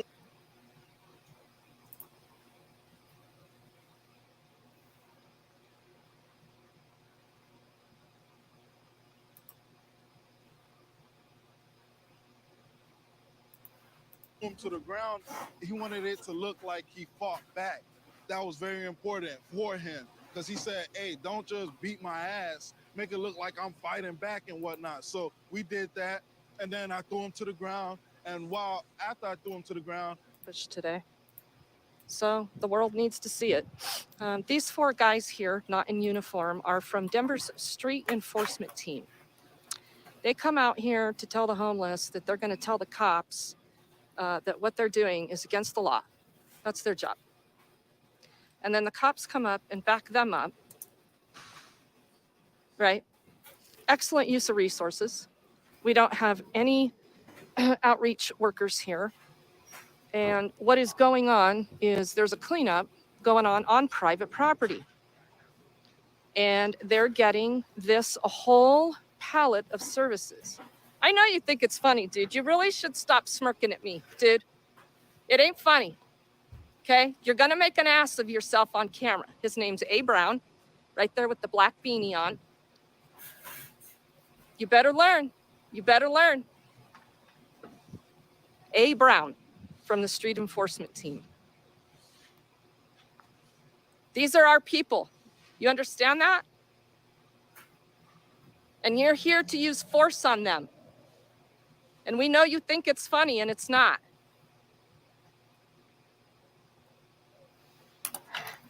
So all they're doing is Master of verbal judo. Don't fuck with her. People. I mean, there's no doubt about it. The trash definitely needs addressed, but that's not what this is about. Yes. This is about providing taxpayer-supported services for a private business and harass the homeless. That's what this whole mission is today. And this guy here, this taller guy talking to the cops, he must be the supervisor here today. And he told me that if I wanted any more information about what they were doing, that we should contact Denver's Department of Public Safety, PIO. So I'm very familiar with how the Department of Public Safety works. So if anyone wants information on what's going on out here today in Denver, Colorado, in DPD District 3 at about 4th and Calumet, we're being advised to reach out to the PIO of the Denver Department of Public Safety. These 4 guys right here are from the street enforcement team. They have no police powers. They took this job so they could come out here and bully and intimidate people. They offer no resources. Dude, you side-eyeing me? It doesn't scare me. You're making an ass of yourself. Just keep doing it. This A. Brown in the black beanie. Oh, you did? Damn. This Oh, is how yeah. you guys We'll get set up a on new one. camera. When I come up here and I ask you peaceful questions just to get some All right, next one's going to be set up. information on what's going on and you get stupid, you go on camera. There's Anastasia Moore from the other day. We saw her helping steal a camper. Remember Anastasia? She's going to heaven.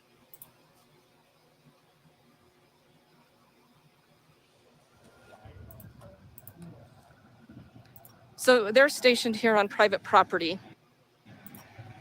This has been like a standoff to see who's going to, make contact. I am across that field over there. Okay. There's no doubt we need to address some sanitation here, but that's not what we're doing. We're here to provide private security for private property. Taxpayer-supported resources.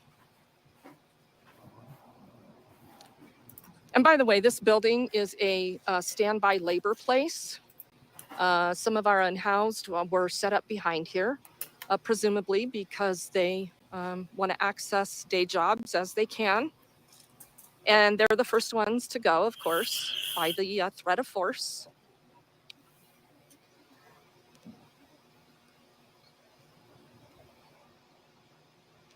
And just so you can see, Slabby, say hi, girl. Say hi to everybody.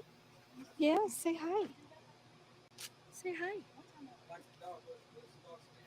What's my dog's name? We're going to use some negotiating peacekeeping skills. Her name is Slabby. Have you heard of Slab City, California? The Slabs? Yep, Slabby.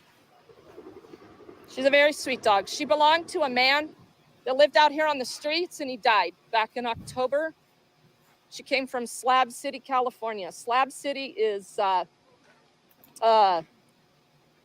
non-enforced government land where the homeless go to live and be safe and free from government enforcement. So she came here. Her owner thought he was giving her a better life, but didn't quite pan out that way.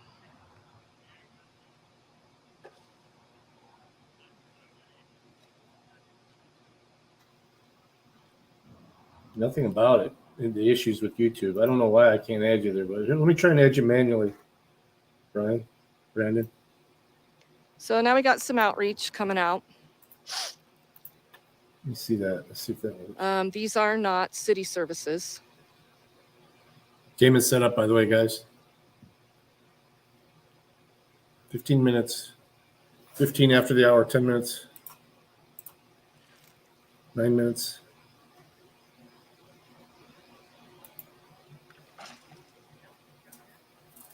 New game is set up. Let's see if I can do this. I don't remember where it's at. I think it's under my channel customizations.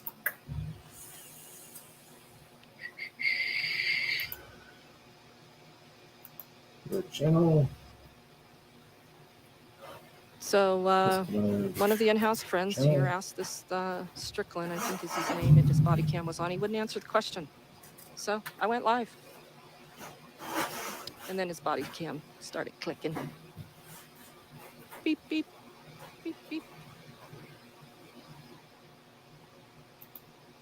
This is how we're addressing homelessness.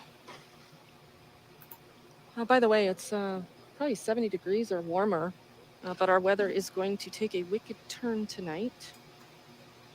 These are classic Colorado spring storms.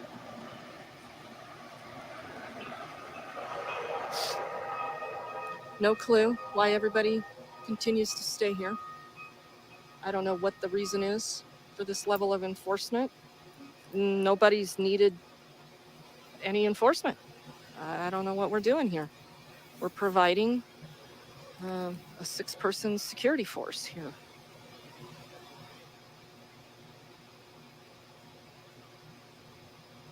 Huh.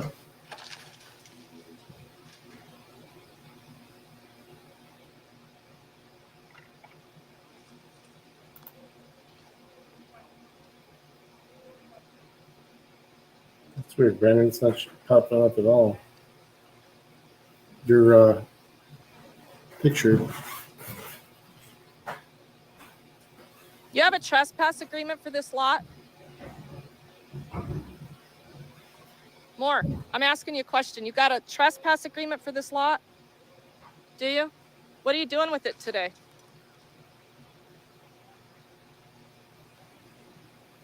Off of this lot? So you're going to use force today? Is that the deal? Well, how are you going to get these people off this lot?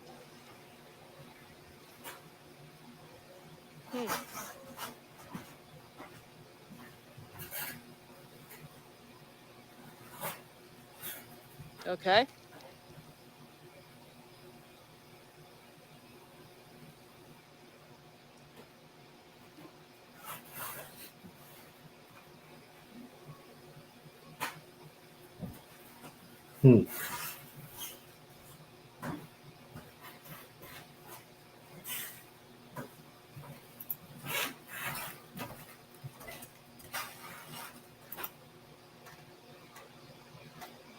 Yeah, they miss the good old days when they could crack skulls with no cameras around.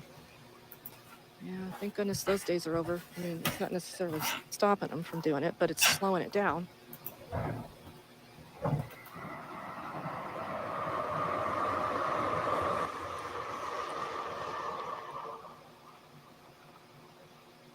Yep. That's right. Your tax dollars at work to solve homelessness. We have a director, a new director. Well, he's not necessarily new, but his name is Armando Saldalte. And they really couldn't find another sucker to take the job. So they put this guy in the position with all his grandiose ideas. He's from Arizona. And, you know, it's about force. So he brings his ideals here that, you know, let's just keep creating teams and teams and teams of force. They call this the street enforcement team here. And I guess they just, you know, go out and hunt down the encampments and then go tell the cops, come use force over here. How's it going, Shane? I guess they're giving what's his name 24 hours or something like that. You're giving him 24 hours? Okay. So, Well, she says she's forcing everybody off this lot today too, and that everyone's leaving on their own accord on this lot. Is that? you dumbasses need to learn your policies and procedures.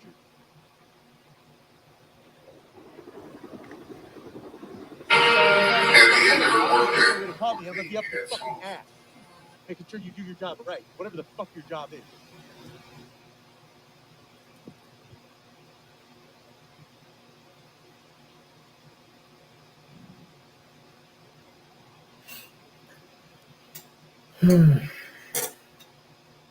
So where's the trash truck? Are we addressing trash today, or? So these private guys with trailers and trucks are picking up this lot?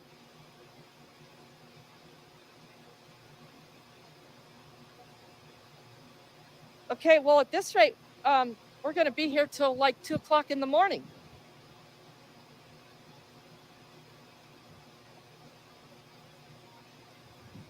So who gets to make the decision to kick the people off of the property with no outreach? When?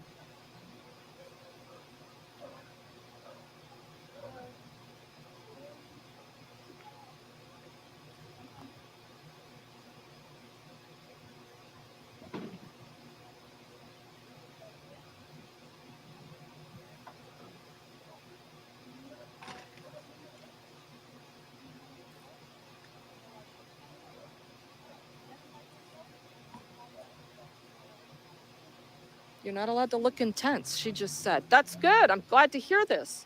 But on the day that you're going to use force, isn't this Isn't this the day you would have the resources here?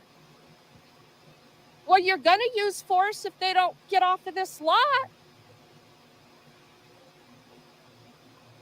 Okay, so you're not going to make these people leave this lot. And if they don't leave, Officer Moore, what are you going to do? She'll potentially write a citation.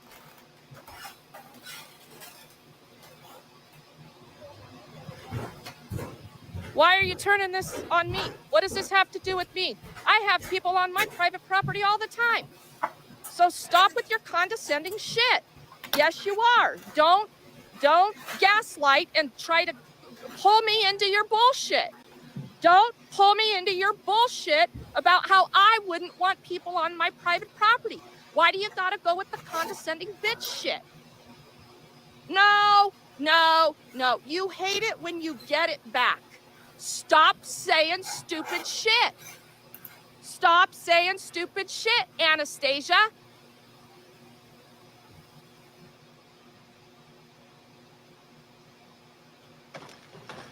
So she says she's going to write them a citation if they don't get off of this private property.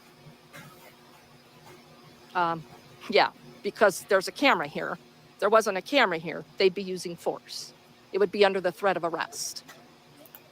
Oh, I'm making assumptions based on facts that have happened.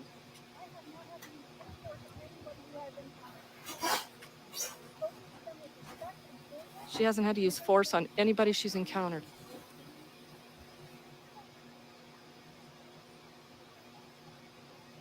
Oh my God, the facts are on camera. You guys use force under the threat of arrest.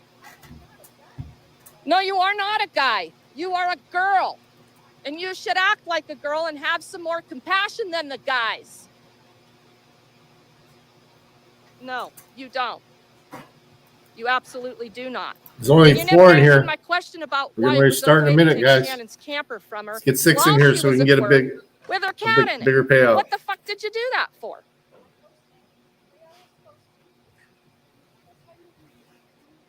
You didn't post it. Anderson did.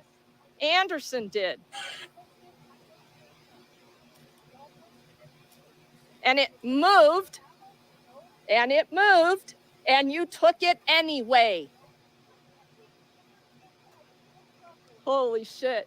Really? You're going to say that that's what you did, huh? Okay. Right. It's her truth. Sorry, I don't like it. I hate when cops lie. I can't fucking stand it. I can't fucking stand it. You are just a condescending fucking bitch is what you are. You little happy camper condescending bitch. Why is Hector Roach sending TikToks? Ugh. We need more people in here. Antagonize. 4 She in says here I'm now. antagonizing her. Look at her. Anna. Look at her. Anna, get back I in. am doing me, Anastasia. Keep talking. Keep talking. Get in the game, Anna.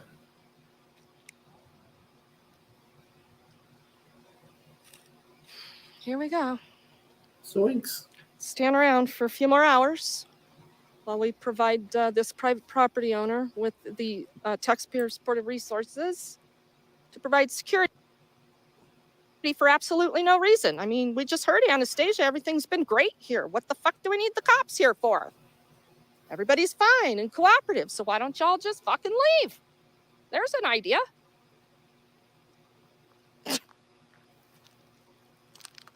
Clock out. Go home. There's nothing else to do. Taxpayers don't need you out here.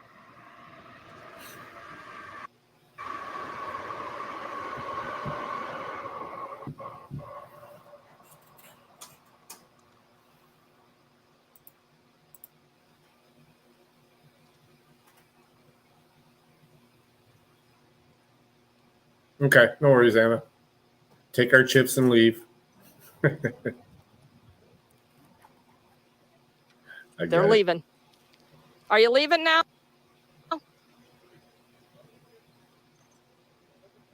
Two pair, fucker.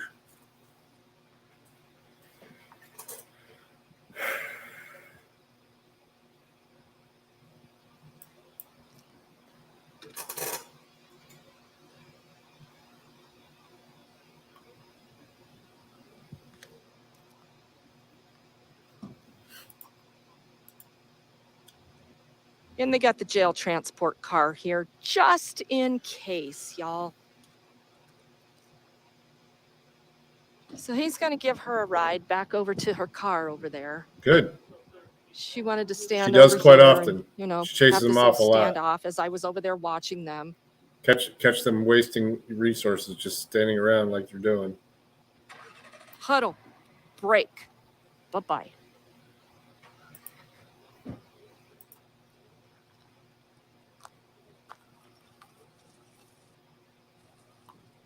They don't want to be caught on camera using force or threatening the use of force.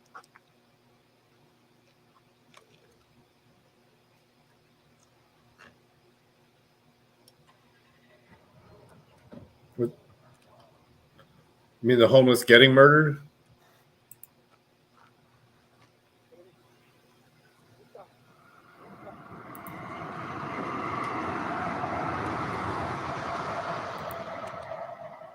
You saying hi, Slabby? You saying hi? Tell everybody hi. Tell everybody hi.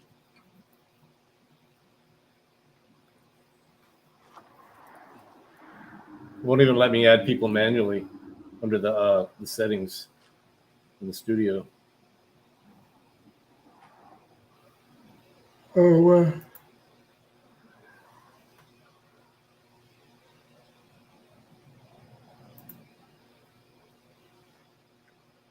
One of those team members side-eyeing me like he was, giggling, laughing. Dude, you just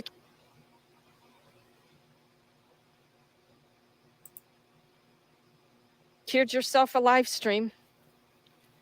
Cop not answering the simple question of whether or not he had his body cam on. You secured a live stream.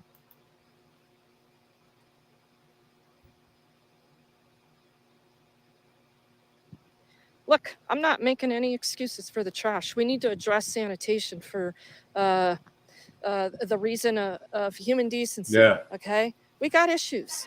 But displacement of people by use of force does not work. Yeah, that's And what she's this talking city- about. She goes, they come through right before a storm and they just take everybody's shit away, all their protective gear. She runs back out and then resupplies them as much as she can. Try to get these people connected. We're sick of Denver's shit. Good. So if you don't have anything to offer, get the fuck out and stay out.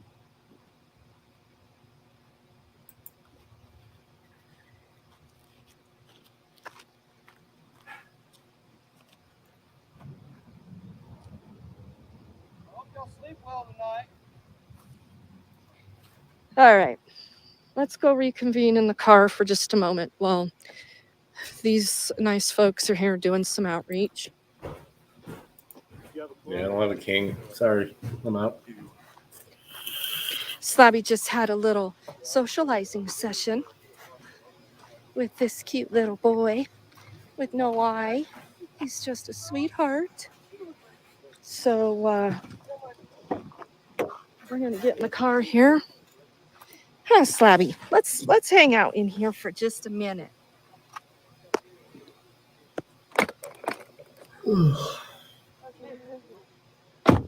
Okay, you guys, it's warm. Clouds are moving in though. It's gonna start coming down at about midnight. We were in the high 60s yesterday. It's 70 or warmer now. Yeah. And we're gonna displace Like people. 33 here. So this whole idea that Anastasia Moore is telling me she's been out here trying to connect people with resources. I don't care if you haven't been able to connect with them. I don't care if they told you no. I don't care. I don't care. The day you are going to displace people and do this to people, you better have somewhere and some resources for the. Yeah, Cliff, they won't come back today, but yeah, they'll be back.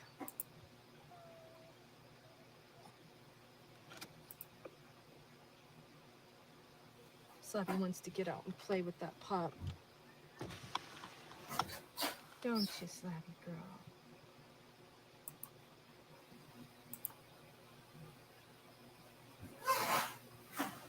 So, what I think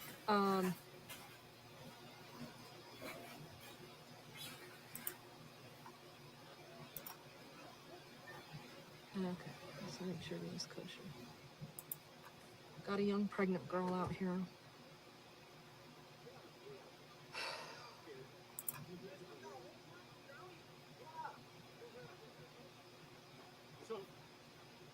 It's well,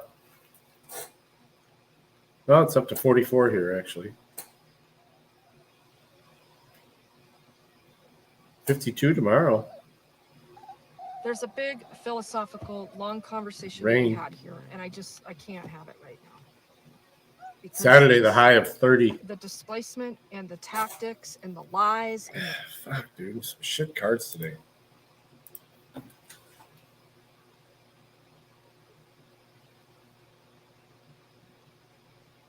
bullshit.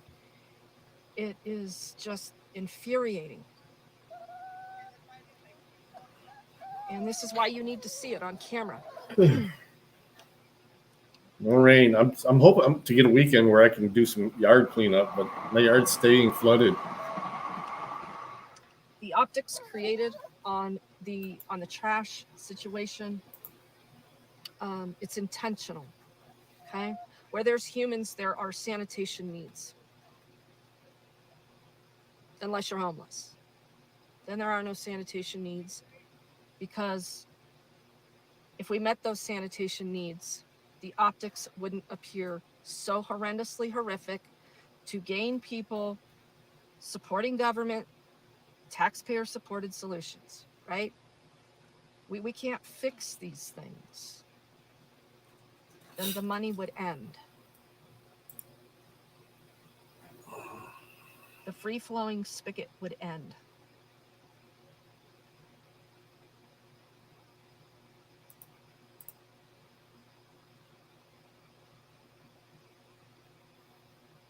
Is he going inside, Slabby? Our friend's going inside. Don't. How is everybody? Foot on the ground? Sorry, I Wow. didn't read much of chat. I read a little bit. Yeah, it's pretty much just those shady spots have snow here.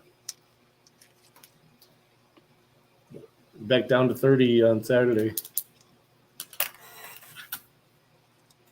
DJ, you know, taxpayers are already paying for, I mean, Denver is their own city and county.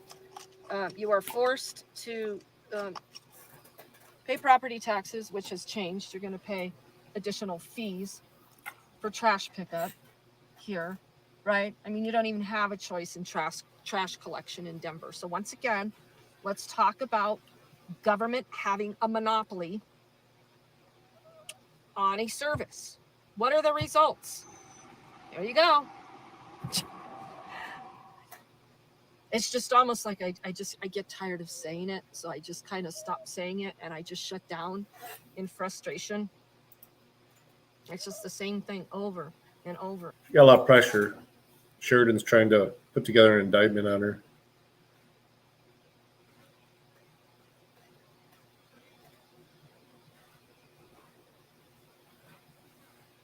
And over.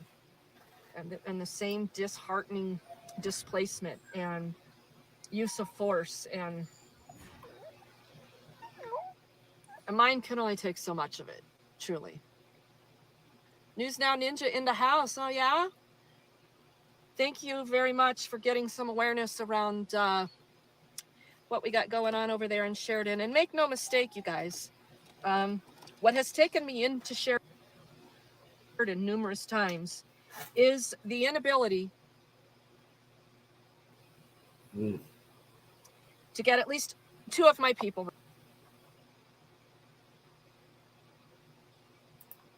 right now to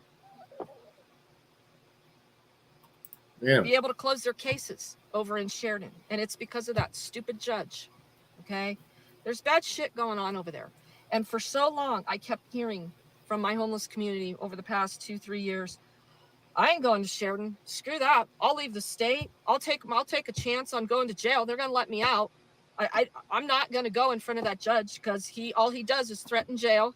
I've got this $700 fine. I can never pay that. I told him I couldn't pay that. So he told me he'd add on 30 more days for jail. I mean, this is what Sheridan's judge has been doing. And if you'll recall, I went in there for the first time back on February 9th, just to observe his courtroom. And what do you know?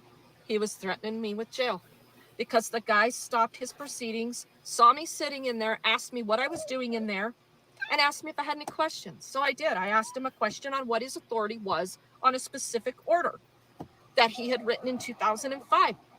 He didn't have the authority. He probably didn't even know if he had the authority. He probably didn't even know what the hell an order was. The guy is almost 90 years old, and I'm sorry, but Sheridan, they're keeping him there because he's probably collecting a lot of revenue. You hear her? She wants me talking to her when I talk. Long story short, they don't give a shit about the homeless over there. And that judge, he wants them in jail. And that's his goal, right? So there's all these issues going on in Sheridan. DMA's issue started with a photo radar, trying to understand that process. They got stupid over that. They have so much to hide that come full circle like a year and a half later, lo and behold, they're shutting down public comment. They're making these bullshit administrative orders. Sheridan is a very, very bad place. And I'm glad there's awareness around it. However, now, of course, they're creating pocket warrants on, Sweet Tea, DMA. They're just adding shit. They're just throwing shit to the wall just to see what sticks. Doesn't matter if it's legit, if it really happened, if they're just testing the waters. Cops get away with this. They get to do it, and they get to bury people and destroy them. And they usually do it financially. So look, we're going to have some serious conversations about how long we're going to continue to allow Sheridan to financially devastate a movement and a movement to exercise your constitutionally protected activity. So we've seen these cases all throughout the country. This is a Leon Valley 2.0 in the making. So look how that turned out. $500,000 settlement. People losing their jobs. So, and that's in Texas, right? I mean,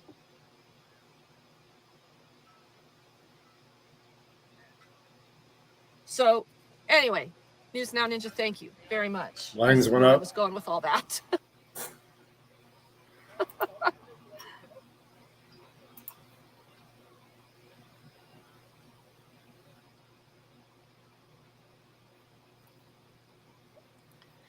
DJ Plashern is going to have a lot of outsiders looking into their operations. Yeah. And so for those of you that know already, I read Jeffrey Martinez's victim impact statement, the chief of police in Sheridan. I read that on my live stream while we were at the jail. But I had to take that live stream down. I guess I made a mistake and showed too much information that is public anyway, but that's fine. So that stream has been taken down. I'm going to reread that statement probably in its own video. I'll go ahead and publish that. So essentially what's going on is Jeffrey Martinez, the 25-year veteran cop over in Denver, the Denver fuck up. It's funny when she starts piping in on things. Yeah, but do you have something to say? Still sucks. Would you like to keep talking, or may I talk now? May I talk now? Thank you, miss. Manners. We talk manners when she's doing something naughty. We're on a walk or whatever. And manners. And she'll turn around and look at me. She knows the word now. So anyway, what Jeffrey Martinez, he is accusing me of very serious criminal activity. You want me to quit talking? Is that what's going on? Come here. Come in my lap. Come here. And it's very inflammatory stuff. And he's got no evidence of it because it never happened. He's accusing me of going to cops' homes and harassing them, saying that Denver Metro Audit and Regan Benson's tactics are to go to police officers' homes and harass them. Yeah, this fucker put this stuff in writing into a court document. And I'm taking that pretty damn serious. So, of course, why not target the people that he might be able to shut down? You ain't shutting me down, fucker. And I'm not afraid of jail. So, as we talked about, he undoubtedly is trying to get the Arapahoe County District Attorney's Office on board with some massive charge on me. I wouldn't think that were the case, except that February 9th court hearing, they don't want to give me the transcripts. They're treating it as a Criminal Justice Record Act, and it is part of a criminal investigation that the Sheridan Police Department is doing. Nobody's ever heard of anything like this. And I've talked to a lot of attorneys, a lot of people that specialize in the Sunshine Laws and our two records laws, which are Colorado Criminal Justice Records Act and Colorado Open Records Act. Nobody's ever heard anything like this or seen anything like this. So I'm not sure the direction this is going. Ultimately, if I want to challenge the release of those records, that court transcript, which is an audio file, and I asked for the last 30 minutes of the audio in that courtroom on February 9th with that judge. Oh, he would pee his pants. Still or not he'd get gotten it. physically It's been over aggressive with her. A month of a criminal investigation. There are some other theories as well that, of course, Sheridan doesn't want to have the public know what their judge is doing. So they're just using this, again, throwing shit to the wall to see what sticks, to see if I'm going to challenge it. So if I do want to challenge it, I have to go file in district court. And I either have to hire an attorney or be prepared to take on that case by myself. And that will become a full-time job. That means I have to stop everything I'm doing and come up with almost a $500 filing fee to challenge that. This is why they do these things, right? Because you either can't challenge it, don't know how, limited resources, whatever. In my case, it's kind of a combination of it all. Limited time, resources, and it's going to take me making sure that I don't fuck up a district court process, rules of procedure in the courtroom. Get your case thrown out like that because you missed one process rule. I don't ever pretend to be an attorney or that I am smart as or smarter than an attorney. Yeah, there's some pretty shitty ones out there. But it's just going to cost money. So they know that they're balancing the scale there with that. Oh, Reagan's not going to challenge this. We'll just treat it as a Criminal Justice Record Act and we can hold it forever. They can.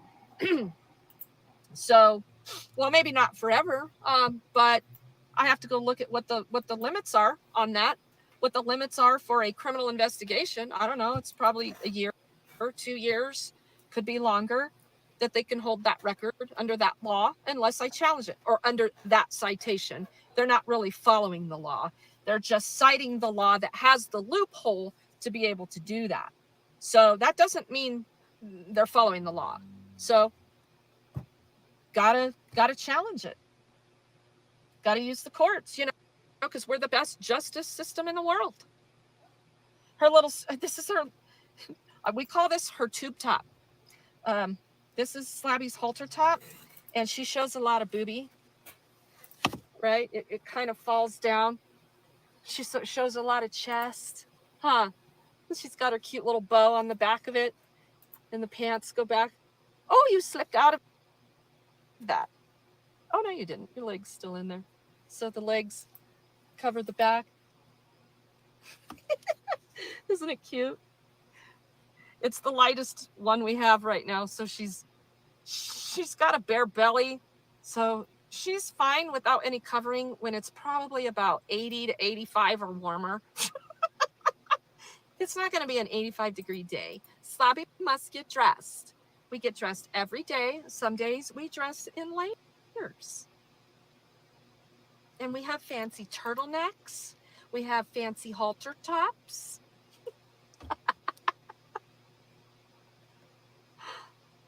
Isn't she cute? Look at how good her coat is coming along. She's got a bunch of new growth. You can see the blonde hair back in here that's starting to grow around her neck. Yeah. She has come a long way, hasn't she? She does look better, doesn't she? She's got a very good, consistent diet. The biggest thing for her was the exercise, right? So regular walks. Yeah.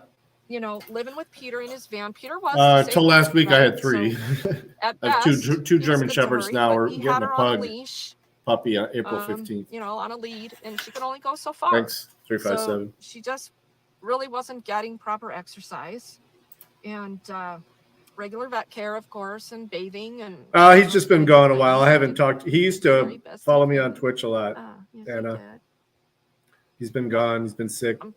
There's definitely some things he could have done a lot better. But he used to hang out with my drives a lot. I'm not going to make any concessions for the arguments and the things Peter and I went through. 5 cats, for damn sure. generally 3 dogs. But we had to have our old 13-year-old pug put to Fatty sleep has come last to week. live with us since Week October. before last, I guess now. And we love her. That's just it right there, Clinton. Socialization. We talk about that. The social. I got old. With her peers. Just she needed peer couldn't even walk anymore. socialization. 13 years old, She 13 did and a need half more is adult old for a social- pug. She had a lot of human socialization out here. Make no mistake. But I'll say to her, "You wanna go for a walk? You want to go to the park so we can socialize?" People aren't very friendly here in Denver. The dog walkers, everybody avoids each other, right? Because there's so much dog and human conflict, dog to dog conflict, blah, blah, blah, blah, blah. I get that to a point, but she gets so excited and she'll crouch down like a cat, like she's going to pounce. She'll see a little Shih Tzu coming or something. And literally people will just beeline the other way to just avoid it. And it's just like, okay, well, we tried, Slabby. Let's go find somebody else, right? And even big dogs, she is way more aggressive. Yep, Rainbow towards Bridge. big dogs, right? She wants to For tell dogs. everybody she's in Valhalla. charge. So that I, of course, avoid because that's the surest way to lose her whole face. It was time. So He was but cool as fuck. It's though. very rare. People His name will was stop Toggle. and socialize here in Denver. It's just an ugly place, you guys. This has become a place that overpopulated. Everybody's pissed off all the time. Our roads suck. It takes you an hour to go 3 miles. It's just the quality of life here has diminished tremendously. And of course, it's all the homeless people's fault. It's all these homeless people. They're ruining life here, you know, where we're dependent on government for every single function in our life. Has nothing to do with government or how a city is operating. It's city government. It has to do with all these homeless people. Yeah. Our roads suck. All these Californians that brought all their authoritarian policies here, even though they claim to, you know, be so socially liberal, but let's do that with force. This state is ugly. It's just an ugly place. And the decline, you know, it really started probably a couple years before we did legalize weed. And that brought an influx to the state, you know, and with that came the rise in cost of everything. Our insurance, our car insurance is through the roof here. It's through the roof. Basic car insurance. Oh, 79. Damn it. And that's even if you have a good driving record. You know what I mean? If you got a bad driving record, you can't afford to drive. They want to eliminate cars, right, in the city and county of Denver. We got a slate of new candidates. All we want are bike lanes and scooters and all this stupid shit. Well, that's great. That's great. Back in the when game, it man. snows 2 feet here 6 months out of the year, that's perfect. That makes perfect sense. Nobody needs a damn car. And you need to be reliant on, you know, government ran transportation that's wholly unreliable for every single person in the state of Colorado. Nobody takes public transportation serious anymore. You can't. It's not reliable. So RTD, Regional Transportation District, commonly known as Reason to Drive in the state of Colorado. I'm a native, so I've seen it all. I left for 4 years, but came back. Wasn't my choice to leave, so I still consider myself a native. Look, if they would just decriminalize weed, everything would be great. But legalizing it here and there and here and there, and Colorado being the first state to do that, unintended consequences, right? Yeah, for decriminalize it is what Don't it let is. the state get their hands in it, period. The damage is done. So just decriminalize it. Hello? Decriminalize. Get the states out of it. That is why I voted no to legalize weed in Colorado. Because the second you legalize something, you give more power and money to, let's hear it. Let's hear it. Who's going to be the winner of the chicken dinner? Who's got the answer? The second you legalize something, you give more money and power. Thank you. Liberty Blair wins the internet today. I was a no vote to legalize weed in Colorado. Not because I don't give a shit what you do with your body and your choices of what you consume. I think everybody should have that freedom. But look what happened. Pockets of the people that work for government. Because we said legalize something and tax the shit out of it. I said I'm a libertarian. Even the libertarians. I argue with the libertarians. Yeah, but it's a start, Reagan. It's a start. You know, we're gonna get our message across about freedom. No, we're not. They're not. We're gonna give government more money to use more force on us. That's exactly what we did. The people, people wanted their weed. They wanted their weed, even though they still had their weed. I'm sorry, but we're just not critical thinkers. We don't read. We don't think about unintended consequences. We don't say to ourselves, okay, what's I'm seeing the same stuff in other people's chats. It's just stupid. It's just stupid. And I don't even smoke weed. But I don't, whatever your thing is. True. Don't I use agree with you force there. on somebody. Anna. Don't get high and be a fuck up. Yes, I know. I don't need the lecture on weed making everybody kosher and cool and all that. I get it.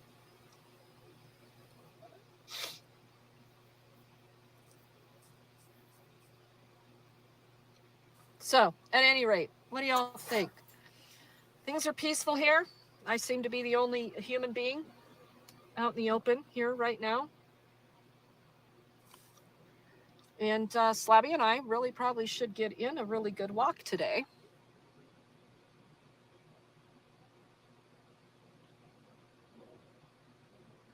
Yeah, St. Patty's Day coming up on Friday, right? You like those nails? Thank you, guys. Look, it's the rainbow. It's the pot of gold at the end of the rainbow. Happy St. Patrick's Day. There's the gold. Got these done last week. They're kind of chipping away, but the message is still there. And I love my little nail lady. And if you didn't all hear the story when I was talking about getting my nails done, my little gal, she's from Vietnam, right? I love my nail lady. They're hard workers. And she's good at what she does. And so I said to her, hey, let's do St. Patrick's Day. Okay, I give you a shamrock. And I said, no, let's do something, more creative. I said, I need a rainbow and a pot of gold. She had no clue what the pot of gold at the end of the rainbow was about. She drew the rainbow and then she skipped drawing the pot and she just put some gold dots. And I said, no, hon, you gotta do the pot. And she's looking at me. So I pull up a picture on the internet and I show her. I'm like, this is a pot of gold. This is what you find at the end of the rainbow. It's St. Patrick's Day. We talk about gold and giving treasures, and right. So I'm trying to educate her. It was the funniest thing in the nail salon, and she's so sweet. And so she got the pot of gold in there, Yeah. She got her pot. Anyway. Yeah, legalized freedom. Renee, hey, how are you? Thanks for popping in. I was just kind of wrapping up. We were, I know, Raymond, I need to do Slabby's nails, but I got to make sure it's that dog paint. I don't want to put human fingernail polish on her. So, Renee, we were just here watching Denver. Anastasia Moore again. I was feeling uncomfortable what was going on here at this lot. You could go back and watch if you'd like. Now, they ended up leaving. Everything's kosher. City before the, it's called, what's it called? Rush hour. Before rush hour, I wanted to get there. So I can make it in time to the city. So there you go. You got your violation. You got to fix your inspection there, buddy. You are expired in October, which is not cool because you are law enforcement. Oh, we got somebody. Yeah, I don't think he coming in. left. I think he had to step away or close his phone or Yeah, something. somebody coming in.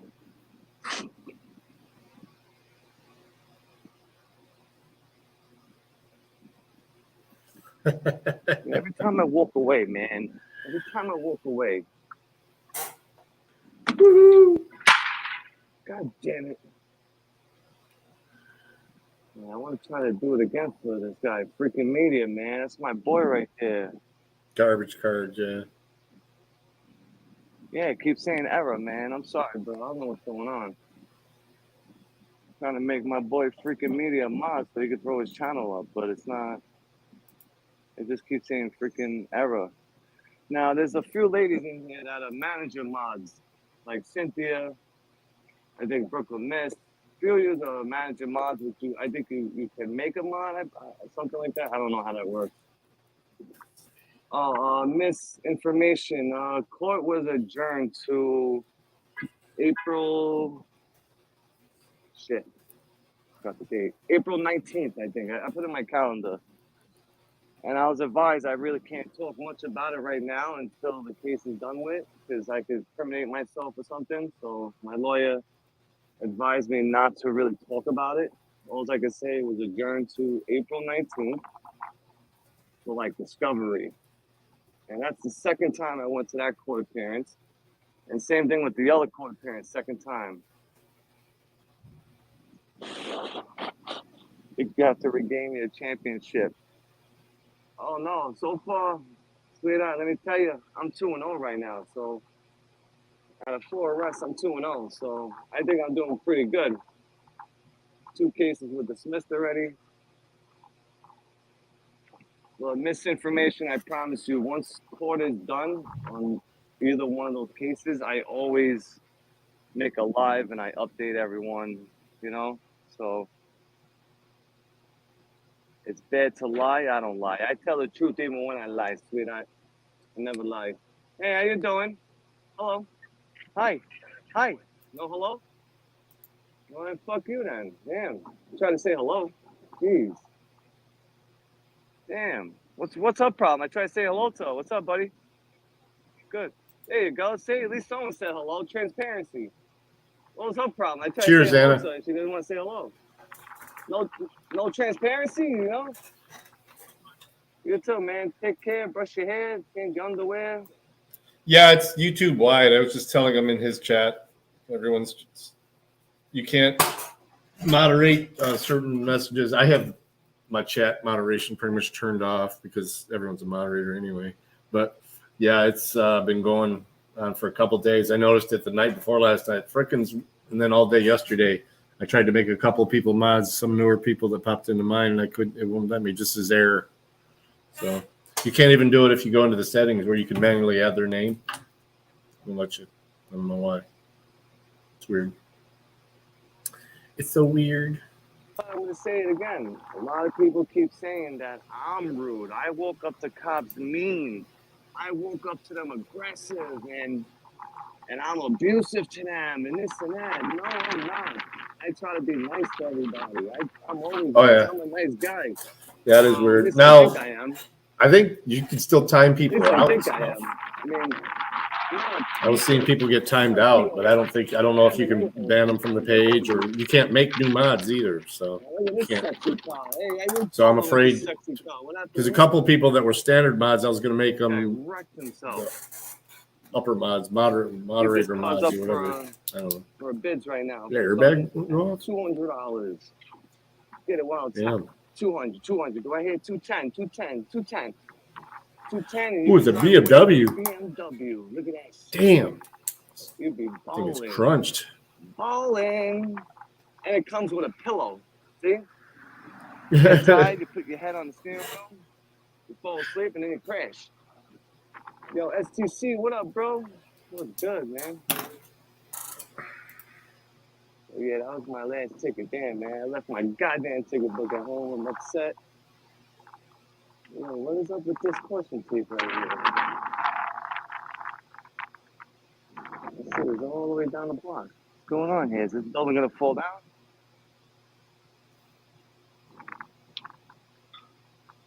Con Ed, no parking. What day is that?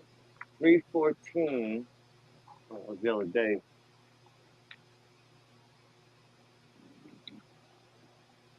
Actually, I think it's a shift change right now. It's like 3 in the afternoon, right? A little bit after 3 or something like that. It's almost 5, dude.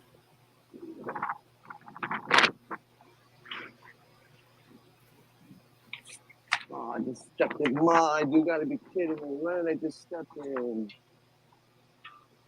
Ain't shit. I hope it ain't shit. Oh, you mother. I think it's mud. I'm gonna clean my foot over here first. God damn it.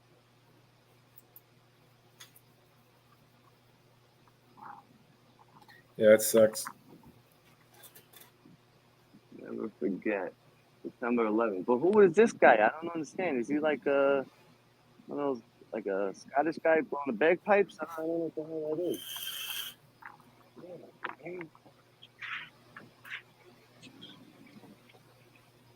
Yeah, step on something. I don't know what the hell Never happened forget, here. unless somebody wants to have a party at the Capitol, and then it's the worst thing. Yeah, he's stepped in shit on a few of his Haley, what are live you streams. trying to ask? Wait, hold on. Haley's new here, so I'm not sure what's going I on. seriously doubt it was dog shit. Woody, I'm at the 10th precinct right now. Oh, Rustin Shoulder? Maybe. Rustin Shoulder? I guess. I don't know. Wolverine's in the house. What up, Wolverine? Thank you, SJD. Yeah, I went home and I got my shine box, you know? I shine my shoes. Look at them. Nice and shiny. Go and get your shine box, Spider. Yeah, anyone that's tuning in that's new, or if anyone's in the background ghosting, Friday we'll be live at the St. Patrick's Day Parade. It's gonna be nice. It's gonna be 60 degrees too. Patricia, good afternoon. How you doing? Yeah, nice and flippy and chilling. They're comfortable as hell. Oh yeah, yeah, my man. Yeah, that's baby making music right there. You gotta do the two-step that. You gotta be like, bend your knees, hey now. Pause and then, hey now. You gotta bend your knees, hey now.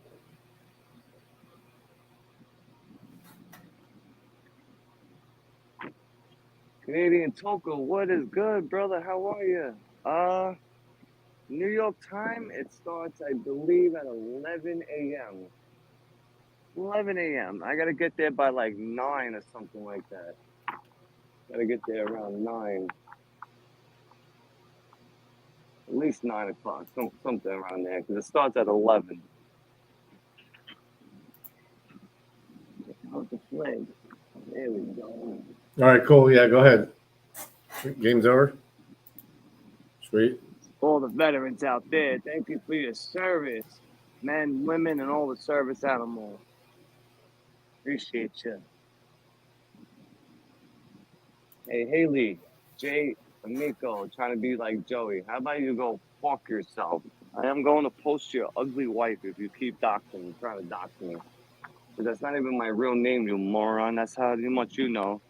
You do it one more time, I'm throwing up your ugly wife all over Facebook. I'm telling you right now, because we already know who you are. You're that troll from Drinking Discussions.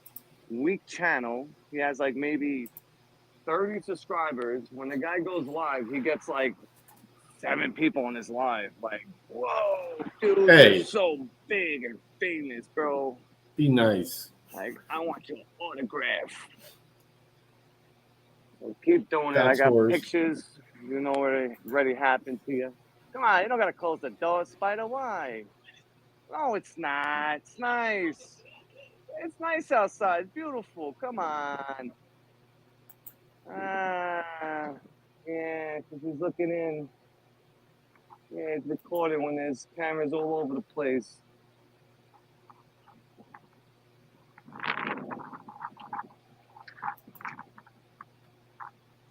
I want to close it. So funny. The 10th policeman. Whack.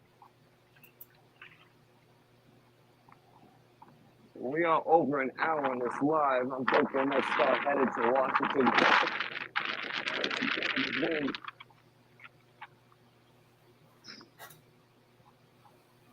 Oh, I can't even breathe.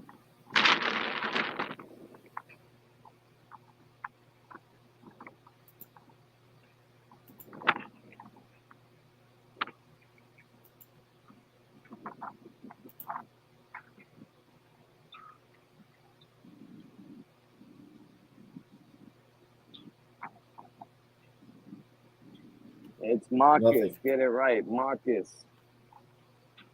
But oh man, watch my community post after this live. Watch the face that I'm gonna throw up there.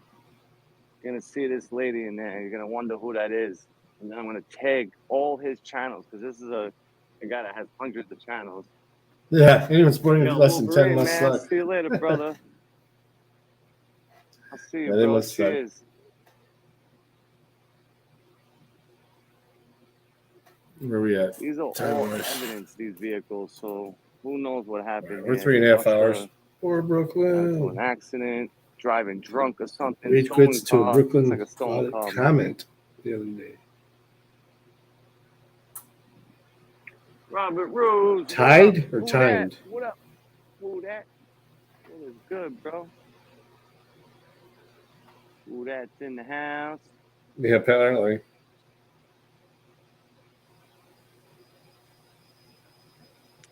John G, what's up, brother? How you doing, my man? Good to see you, bro. Yeah, So we're probably going SDC, to I kill the know it's stream. rough sometimes, right? 3:30. Like when you know everyone already. I may hop in that I know poker it's like game that you see 357 each other sets up, but I'm every gonna probably do day, it on the and I road. love it. I love it. I love this And head community. out I love it. It's hard so sometimes I to can be take like, my hello time this, to eat hello dinner. that, hello that. I know. Like here, we could just be like, yo, what's up, everybody? We all know each other. We all love each other, ready? Don't worry about it. We all love each other. Mm. Here he is again. See, Dr. Lucifer. Same guy, same guy. He just, you know, it is. He wants me to talk about him. He loves it. But keep it up, man. Your ugly wife's photo is gonna go up, man. I'm trying to be a nice guy. I'm actually really trying to be nice. You want to talk all that bull crap.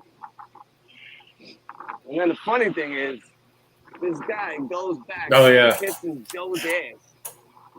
Playing on It's always nice to troll Bow once in a while. kissing his ass on a live with Joey. Because he got doxxed.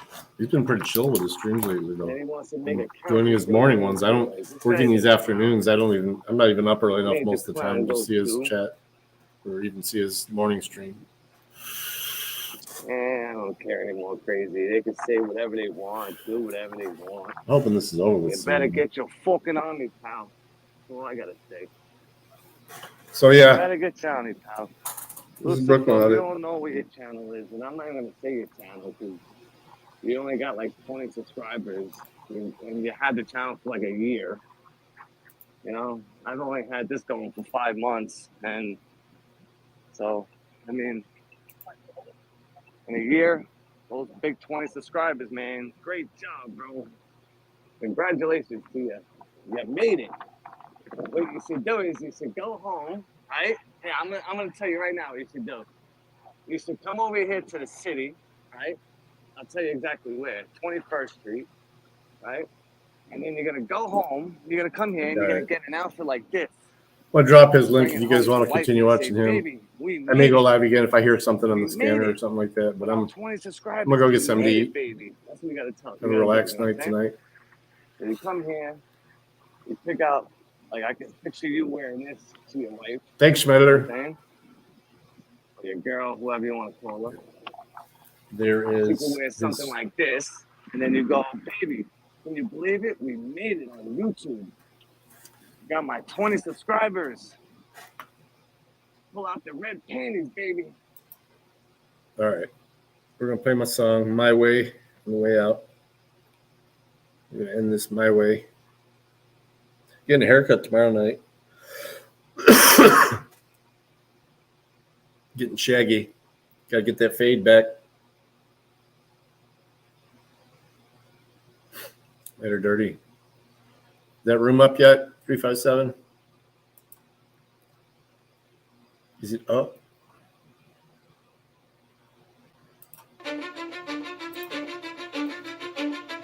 Cause I don't give a fuck what you say.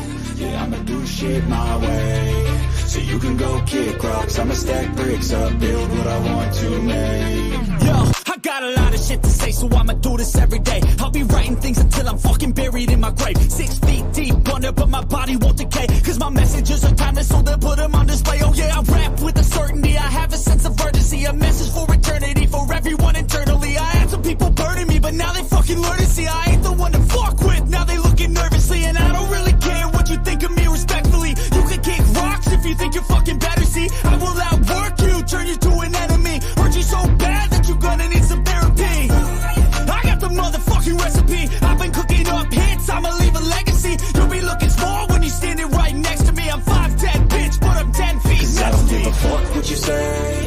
Yeah, I'ma do shit my way. So you can go kick rocks, I'ma stack bricks up, build what I want to make. Cause I don't give a fuck what you say. Yeah, I'ma do shit my way. So you can go kick rocks, I'ma stack bricks up, build what I want to make. Yeah, I'ma do it my way.